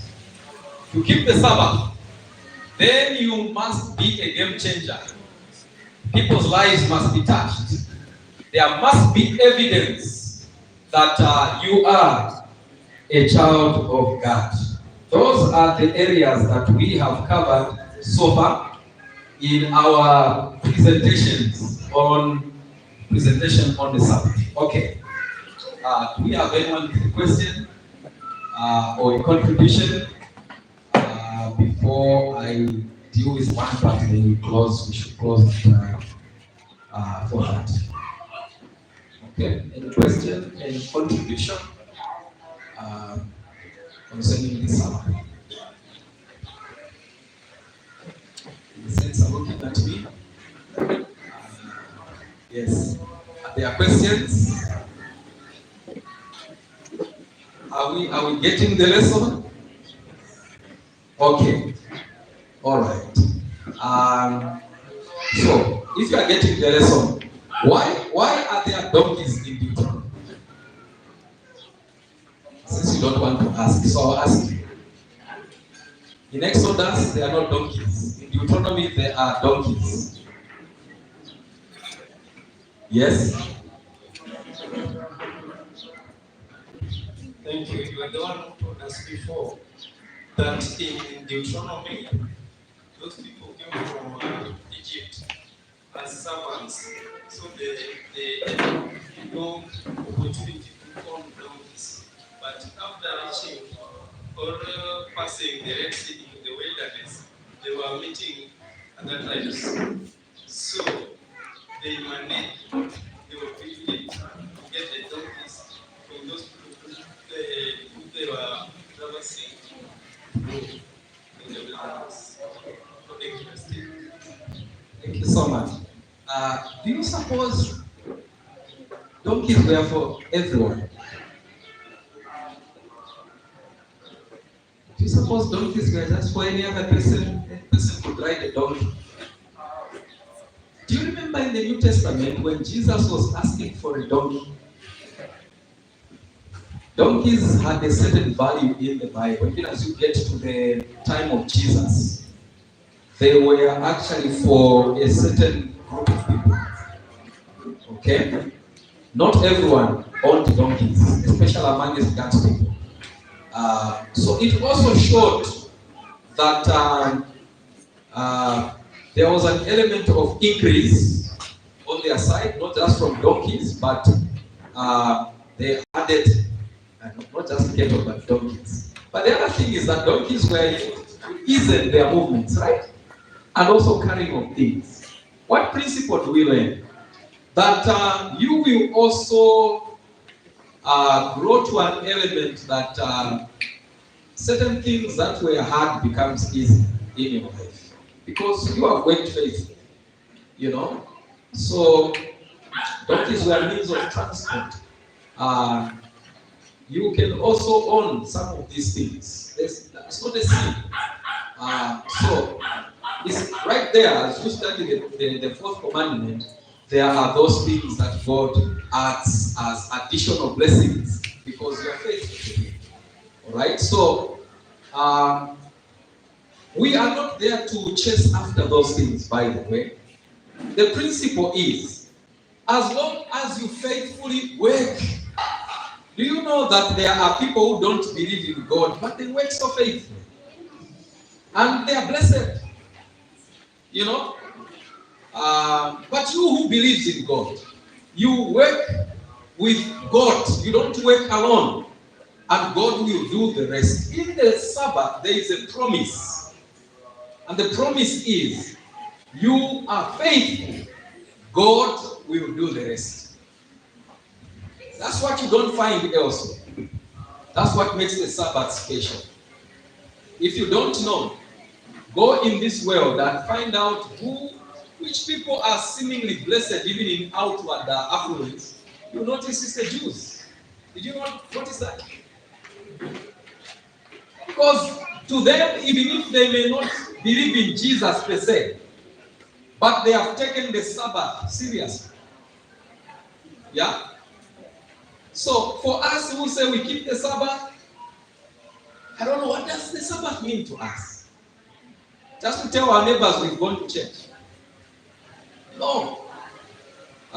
There is much more. The Sabbath is about God meant this. Our life, the Sabbath was to remind us of who we are. We are God's children. We were created in the image of who? Of God. That's what the Sabbath is. And there are expectations that God has put for those who say we are children of God. Okay. Now, I still want to hear you. If you are the person, just raise up your hand. It's fine. Don't fear. We want to see how we can be able to handle this. Now, why is it important that we understand the Sabbath in this context? You see, where we are coming from, we had emphasized so much about don't do this, don't do that, to an extent that some of our members began to look at the Sabbath as a burden. Is that right? Yeah? Sabbath is more, and even when the day comes to go to church, hey, that day has come. They come to church not with a merry heart, but they are looking at the day as one that deprives them of making money. Isn't it? Then people here just say, when is the Sabbath ending so that we can quickly go and attend to our business? The Sabbath is supposed to actually help us, not to make us begin to miss certain things. It's supposed to help us. So when you come to the Sabbath is supposed to help you reflect on where you're coming from, on your life. So if you have a challenge with being in the presence of God, you come to church and your heart is not here because you have unfinished business out there, then you are the Lord to learn about the Sabbath. That's why the Bible says 6 days you must labor and do all your work, so that when you come to rest, your mind is not troubled about what you have not done, because you have done all these things according to the commandment. So,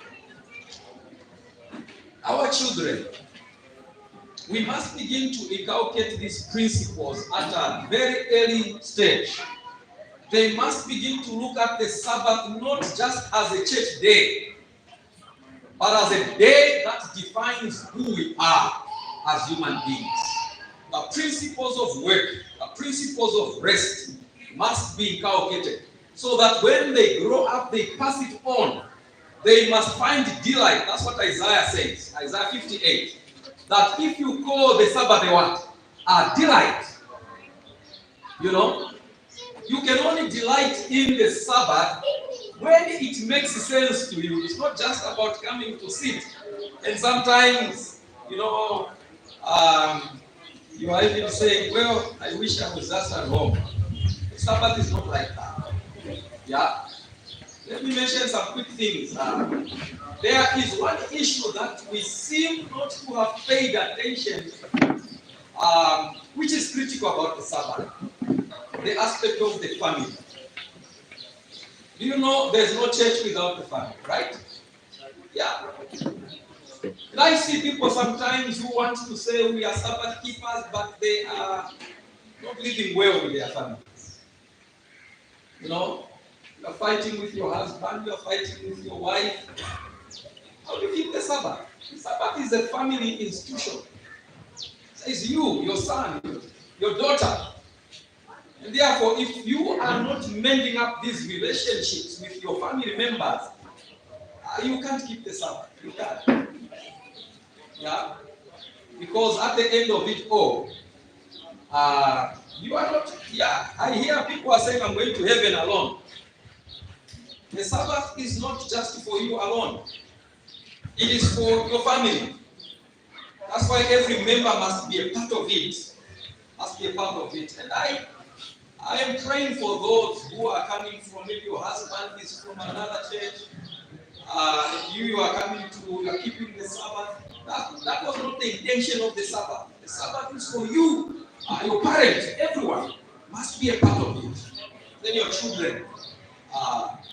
And so we keep on praying for those families. The Sabbath implications are that your family finds redemption. Remember, my friend talked about the two phases of the Sabbath that reminds us of creation and also redemption. Those things are there that your family must find redemption through the Sabbath. Not that they are saved by the Sabbath, it's Jesus who saves us. But the Sabbath should remind us of what God has done by creation and also by redemption. And so, through the Sabbath, we must mend broken relationships. We must mend broken relationships through the Sabbath. The Sabbath is supposed to make us human beings, not to make us robots, where we can't talk to our neighbors because we keep the Sabbath. The Sabbath should make us more nice, because that's what God intends of the Sabbath. It reminds us of who we are. We are human beings created in the image of God.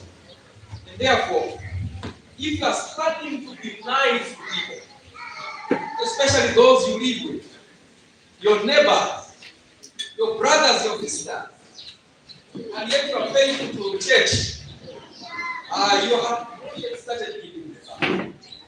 The Sabbath makes us to be nice, because it's about relationships. It's about created in the image of God. You know, Jesus, in Matthew chapter 6, when the disciples said, teach us how to pray, he said, when you pray, you must say what? Our Father, which art in heaven. Isn't it? He didn't say when you pray, you must say my Father. You must say our. Why should you say our Father? Because you are not the only son. You are not the only daughter in the house of God.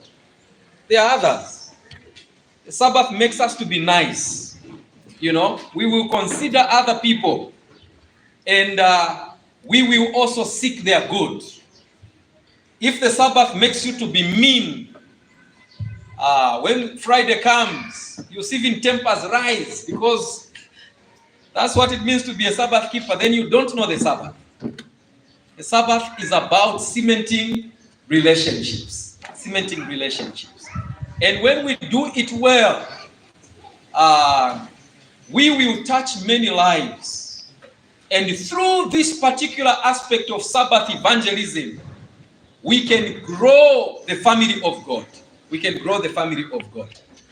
And I ask you, and I appeal to you, the picture that people have about us, we can change it by keeping the Sabbath honestly and faithfully. By thinking that the Sabbath has much more to offer. Jesus said in Mark chapter 2 that man was not made for what? Man was not made for what? For the Sabbath. I mean, the Sabbath was made for man, and not man for the what? For the Sabbath. And who is man? It is not just Adventists. It's every person around us. And that means we must seek their good, benefit them, be a blessing to them. And if we do so, then the Sabbath makes sense.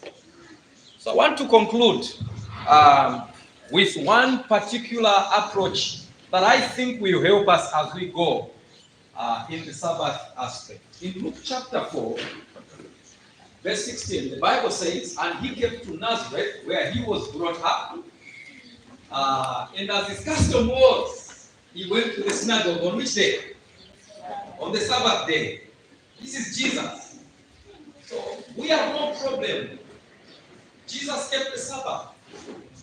So every child of God who is committed with the relationship with God will keep the Sabbath. Jesus kept the Sabbath and he went to the synagogue on the Sabbath. And I want you to pay attention to what is said on the Sabbath. What is said on the Sabbath. If someone read verse 17 and verse 18.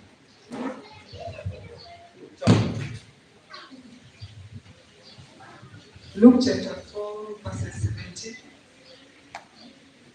The Bible records, and there was delivered unto him the book of the prophet Isaiah. And when he had opened the book, he found the place where it was written. 18. The Spirit of the Lord is upon me, because he has anointed me to preach the gospel to the poor. He has sent me to heal the brokenhearted, to preach deliverance to the captives, and recovery of sight to the blind, to set at liberty them that are bruised. Now, when did Jesus say these words? Which day? On the Sabbath. And he's talking to Sabbath keepers. The Spirit of the Lord is upon me. And he gives his job description. What do you see there? Set captives. Open the eyes of the blind. Preach the gospel. Do you see that right here we find our job description as Sabbath keepers? It goes back to what we saw, the strangers touching people's lives. And so if you say I'm a Sabbath keeper and you are not nice to others, you are the one abusing people. You are the one who is making the lives of other people difficult. It doesn't matter how many times you come to church. It doesn't matter. You are not a Sabbath keeper. So in other words, what are we saying? Sabbath keeping is not coming to church. Right? Just because you are church, you can't say I'm keeping the Sabbath. No. It has to do with those things. When we can look at how to touch people's lives. If there are people in this world who must be known to be nice, people who are touching other people's lives, it's not the Muslims, it's not the Catholics, it must be Adventists. Why? Because the very spirit that Jesus says, the Spirit of the Lord is upon me, that is the spirit that should be with us to help us as we live in this world. So, as we conclude, do you think you are a Sabbath keeper? I'm not talking about coming to church. You've been coming to church. Even the devil comes to church. Yeah? Do you know that he's also here? Where we are. In heaven, he was amongst God's children. So just being a church doesn't mean you are a Sabbath keeper. I'm asking you, from the principles that you have heard, principles of work and rest, and with the part of the family that we have touched, do you think you are a Sabbath keeper? You think so? We are reflecting. Pastor, there's something worrying me. And before we come to that answer, my concern is when is Sabbath? Is Sabbath in the church? Is Sabbath in the household? Is Sabbath in the organization? If this can be answered, then I know why I keep Sabbath. And do I keep Sabbath? Second question is that we talk over donkey. And we came to realize donkey being the last in that we and if go to evangelism, is a donkey a stranger?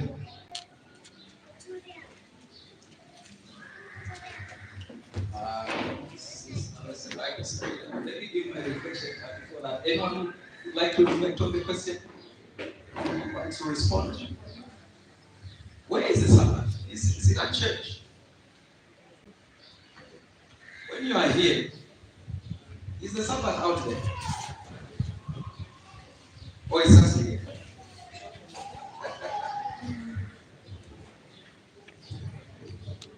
Okay, I think the Sabbath is within you as a person. So if you're in church, the Sabbath is here with you. If you're at home, you're with the Sabbath. Wherever you are, you and the Sabbath. Where's the Sabbath? Thank you, Pastor. I think the answer is in the book of Luke, which you read, chapter number 18, chapter number 4, verse 18. The Spirit of the Lord is upon me because He has anointed me to preach the gospel to the poor. He has sent me to heal the brokenhearted, to preach deliverance to the captives and the recovering of sight to the blind, to set at liberty them that are bruised. So what I can say, the Sabbath is at home, the Sabbath is at work, the Sabbath is everywhere we minister. So much. Sabbath is with us. The Sabbath is everywhere. I think the Sabbath involves everything we are and everything we do. Because we talked about the 7 days. We talked about in the commandment, the 6 days we're supposed to plan on one big one, and then there is the rest. So it is all about what we are and what we do, just a big. Thank you so much. So, my dear elder, the Sabbath is meant for each one of us. And what it means is that you cannot separate humanity from the Sabbath. The Sabbath is our symbol of identity. Remove the Sabbath, we are no longer who we are. And in that context, then, like you have heard the sentiments, wherever God's people are, even in the 6 days, it's not just one day, because these other 6 days they are leading to, they are part of this arrangement. So, when we meet on one day, this one day is more like you are going to the filling station, right? You go and refuel, recharge. But that doesn't mean that you have not been moving. So, when you are recharged, it is to make you be even much more better in the rest of the days. The Sabbath is everything about us. So there's no place. There is no, what is that? You say, well, here now, there's no Sabbath. Like other people are here. When they go to work, I'm a church person. When I'm at work, I'm at church. When I'm at work, I'm a different person. You are just one person. You are you. So if the Sabbath is here, wherever we are to live the Sabbath. We must live the Sabbath. I don't know if that's okay. All right. The second question was on that. Yeah. So the donkey doesn't is not categorized as a stranger. It's part of your wealth, the cattle. Remember, there is after you, your son, your daughter, your male servant, your female servant, then your cattle. So in Deuteronomy, under your cattle, it also adds the donkey. Then the stranger still comes down there. So in other words, well, the Jewish mind, what they had is that all your possessions are listed with you. Okay? When the stranger comes to your house and he's going to stay with you, you can say your stranger becomes part of your possessions.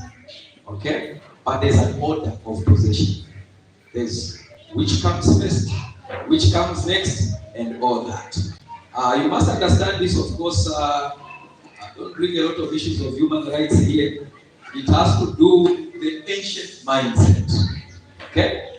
But the principles remain the same.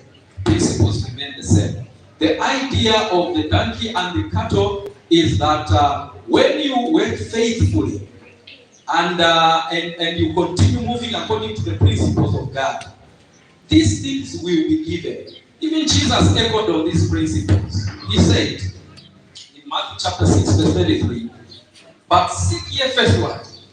The kingdom of God. Then what happens? And all these things shall be what? Shall be added unto you. These are just additions. They are not the motivating factor in Sabbath keeping. So you don't keep the Sabbath so that you can have a donkey. You have a donkey in this context because you are faithful to your work, and these are just results. Okay, so Sabbath keeping has implications, has results, and these are the results that we are talking about. Okay, is that okay? So, could this mean that suppose I take a contract of 2 months, 3 months, then I just avoid good spiritual morals at the work, and the contract is going for even 2 months? My characters there are showing that I'm in this, and I'm not coming in at once. So after the end of that my contract, I just decided to come back. You just welcome me as a member, as someone who keeps the Sabbath, or there is a little contradiction. Okay. Look, the issue of church, God's church is everywhere. Okay? So you may live Mombasa North, but where you are, you still need to observe this one day. But remember, that was not the focus of my presentation. The focus was that also pay attention to the 6 days, isn't it? Pay attention to them as you do this. If you are going to be faithful even where you are, you may not have the privilege to meet with Mombasa North, but you can be able to meet with your brothers there. Isn't it? Yeah? And as you meet with them, you are still observing what the commandment says. Yeah? What is not right is for you to work in the 6 days, and even the 7th day, you work. Yeah, that is not right. Yeah? But you notice, because we've talked about the Sabbath being a lifestyle. It's a part of us. Wherever we go with the Sabbath. No one should remind me that I'm a Sabbath keeper. No. As long as I'm a human being, I'm a Sabbath keeper, right? So when people meet with me, they will begin to notice that my life is different. And that's how the stranger comes in and says, what makes your life different? Then you say, the Sabbath God gave us. And they'll say, I also want to keep your Sabbath. And there you start also a church. And many people, even when you leave, they'll still continue worshiping and keeping the principles of the Sabbath. Is that a hand? Okay. All right. So, I still want you to answer the question, are we Sabbath keepers? My question is, I am keeping the Sabbath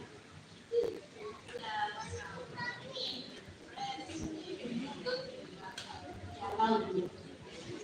How we talk, how we do our things. Mostly how we talk. What kind of talks should I engage in? Sabbath keepers, what kind of talks should we engage in? Who wants to attempt that one? Who wants to answer? Sabbath keepers. Not just on Sabbath, because some people become nice on Sabbath.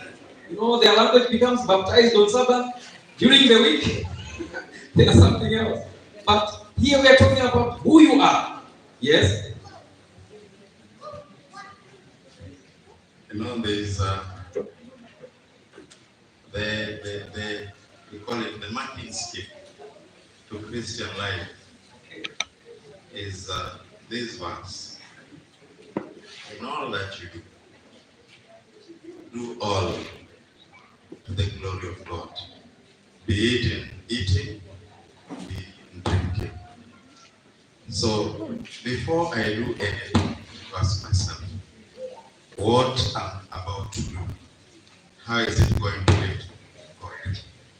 So through that, even the discussions that I'm going to find myself in, I should ask myself, how is whatever we are discussing lifting the name of God? If it is not, then it simply means I ought not to engage myself in such. Thank you, Elder. So, 1 Corinthians 10:31, that's what he's quoting.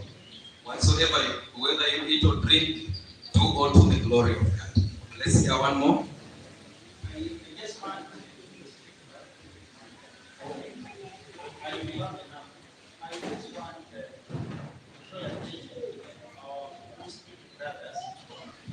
Are you getting it? Let me use the mic. During the month of the mic. I'm saying, okay, I come to the mic. Our Muslim brothers, during the month of Ramadan, how do they hear? Yeah, all here. But after the month of Ramadan,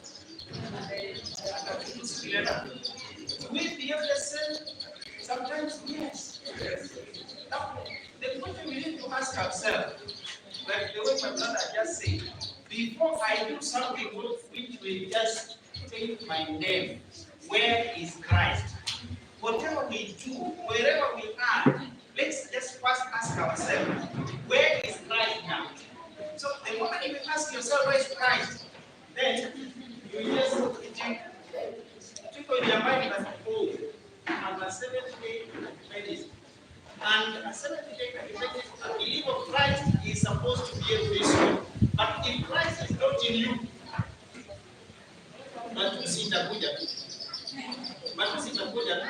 but sometimes kuna mahali ambapo labda kazini, you'll be asked, why did you come on Sabbath? Oh, you are a seventh day.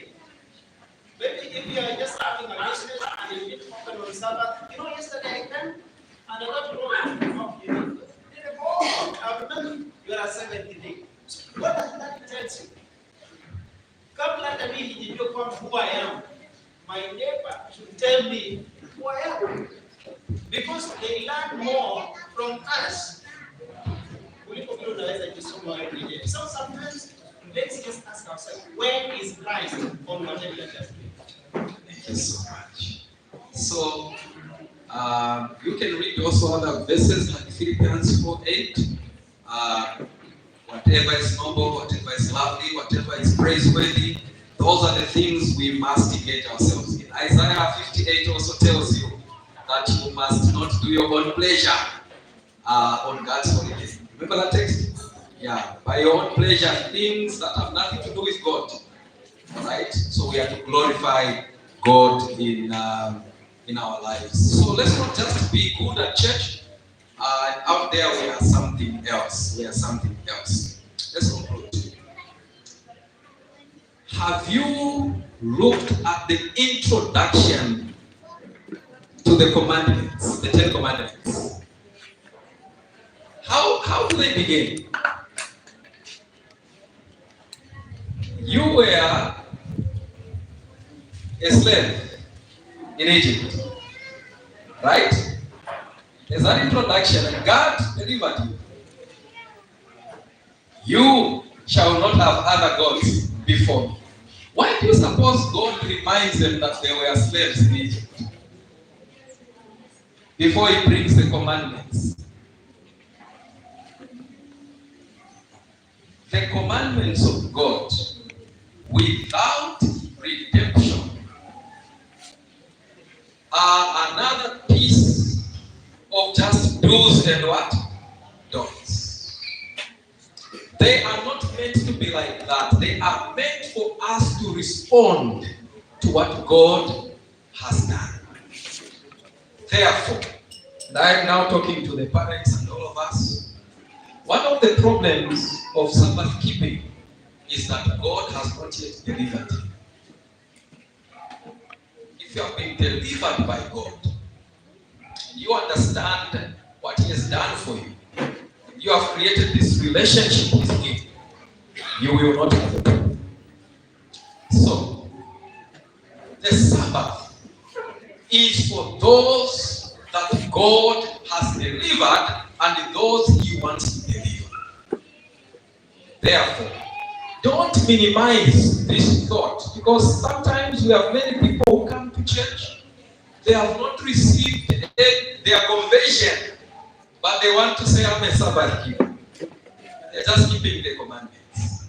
God is not interested with our do's and our don'ts. He's interested in our relationship with Him.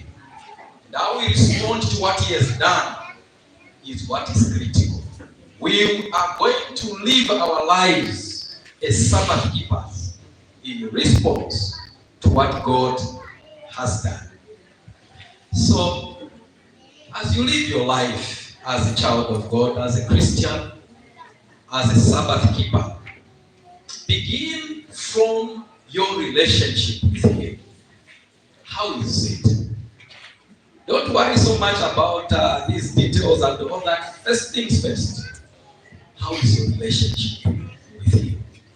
If you have established that relationship with Him, then He will begin to help you to grow. The focus is not the Sabbath, is not a day. The focus is the owner of the Sabbath, the one who gave us. This is why Jesus would tell the disciples, I am Lord of the what? Of the Sabbath. He is the owner. So don't worry about the Sabbath. Worry about the owner of the Sabbath. And say, how am I moving with Him? Is my relationship okay? Then, all this kind of life where we are good, here at church and elsewhere, we live a different life, that will disappear. Because as long as Jesus is in us, we have no problem with the Sabbath. The last verse is 2 Corinthians 5:17. The Bible says, therefore, if anyone is in Christ, he is a new creation. The old is gone, and the new has come in. May that be your prayer. As you go out there and you say, I'm a Sabbath keeper, may that be your prayer. That you will be a Sabbath keeper who is connected to God and not just to the day. But you're connected to Him, who is the owner, who gives you life. May it impact your life.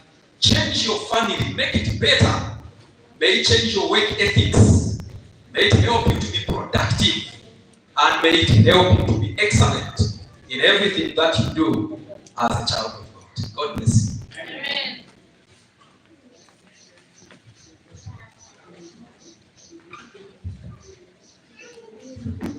Thank you, my brother, for that presentation. I was just trying to think about something as you've been sharing with us. You know, one day I told my wife, you know, when she was serving food, I told her, when visitors come here, serve me the way you serve me. So make sure that cup which you give me to bring that one. That glass which I use, bring that one. That plate which I use, bring that one. Thou shalt not bring a plate which I don't use.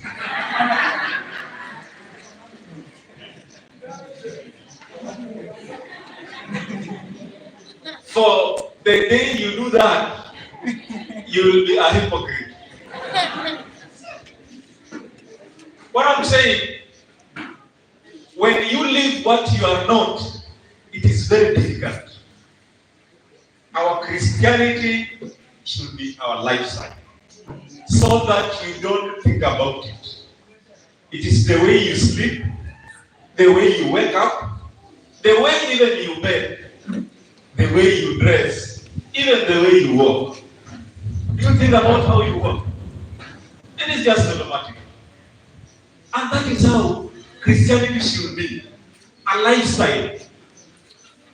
Sabbath is a relationship.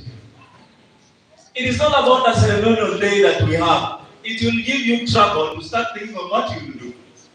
Because to you, it is a ceremonial day that I have somewhere which is waiting me.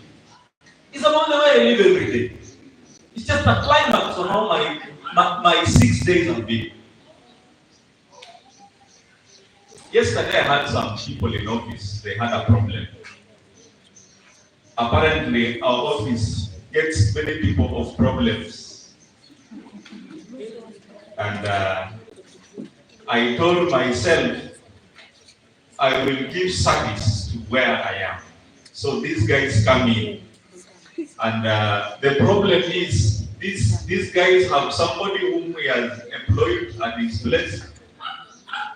He is ever away. He has a place where he cuts stones, a quarry. So some people do the work. So, and this man is a Kazi. He's a Kazi. Kazi is like a pastor. He's a Kazi. He is in the mosque most of the time, yeah? So our people got his people still in power when they cut stones. And as usual, they arrested this guy. They threw him. And he was taken to court. But this guy came and pleaded and said, no, I'm willing, we settle it out of court. So we said, okay, come. Now they came to see me yesterday in office. They were told, you go to 8th floor and look for Jacob. So they came. I said, what's the problem? Then I was told, those guys, you know, when we catch you stealing our power, we can agree. And there is a form you sign and admit liability, and we will charge you. So they came to sign that form. But before they signed, I asked this guy, how will you pay for electricity and somebody steals and you are not there? You must be part of the stealing. I told him that. He said, I said, yes, but why will your servant steal and you pay? How does he benefit? He cannot steal when you pay. And he told me, you see, I use this prepaid meter. I asked him, do you buy token? Yes, I buy 3,000 per day. Are you sure? He said, yes, but I give that money. I told him, let's check. I surprised the man. The candy almost fell down on the floor. I told him, brother, this is what happens. They never buy electricity. They never buy token. He was wondering, where do I check 3,000 per day? I asked, for how long has it been? He told me 8 months. Oh, so 3,000 per day times 8 months is how much? Is it 270,000? You know, you people use calculator. It's about 270. 3,000 times 30 times 200 and... Huh? Sorry? 1,000. They had bought token for 300, then I saw 5 shillings, then I saw 14 shillings, then I saw 5 shillings, then I saw 200. That is how much? Is it even 600? No. Then I told him, that is why they steal. And so you will pay. Anyway, our conversation continued, but I also gave him some tips. And I told him, brother, this is what happens when you are away. But you can do this to counter check.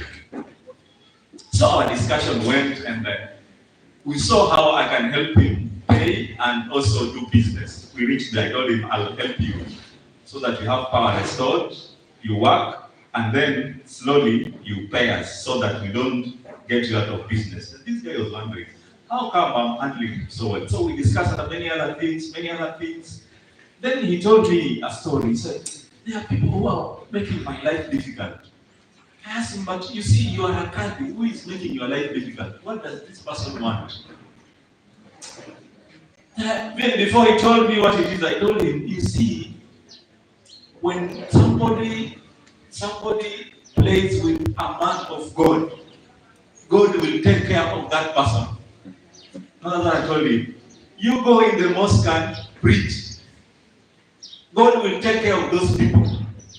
They are joking with you, but you are surrounded with a protection which they don't know. They will just perish. That's what I told him. He had come with his wife and some other relatives. Then they were looking at me when I was telling them that. And then the friend they had come with said, this man speaks like a Muslim. Was I speaking like a Muslim? Huh? I thought I was speaking like an Adventist. What I'm saying, Christianity is a lifestyle. You don't look for it and try to have it at a certain point.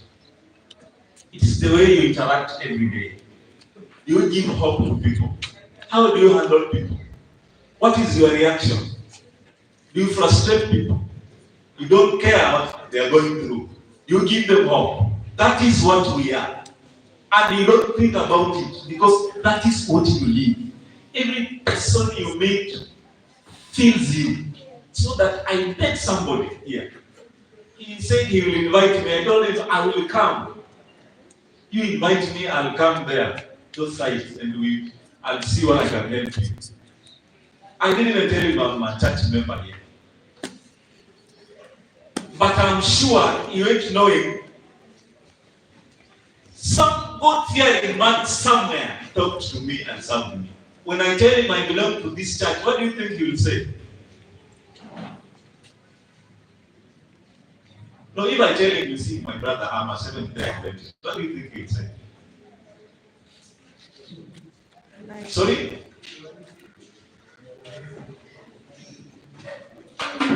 I wanted to share that story to tell us Sabbath is a relationship. When this is our lifestyle from this evening, it will never be a problem for us to come here and wonder what to do and what to share and what to speak and when to speak and to who and how and which word to use. The reason why the problem is what to speak is, like somebody said somewhere, when we were baptized, our mouths did not go in the water. Is that true? That's when we went like this, Pastor. This mouth remained outside the water. So, when the other part went in and died, the mouth did not die.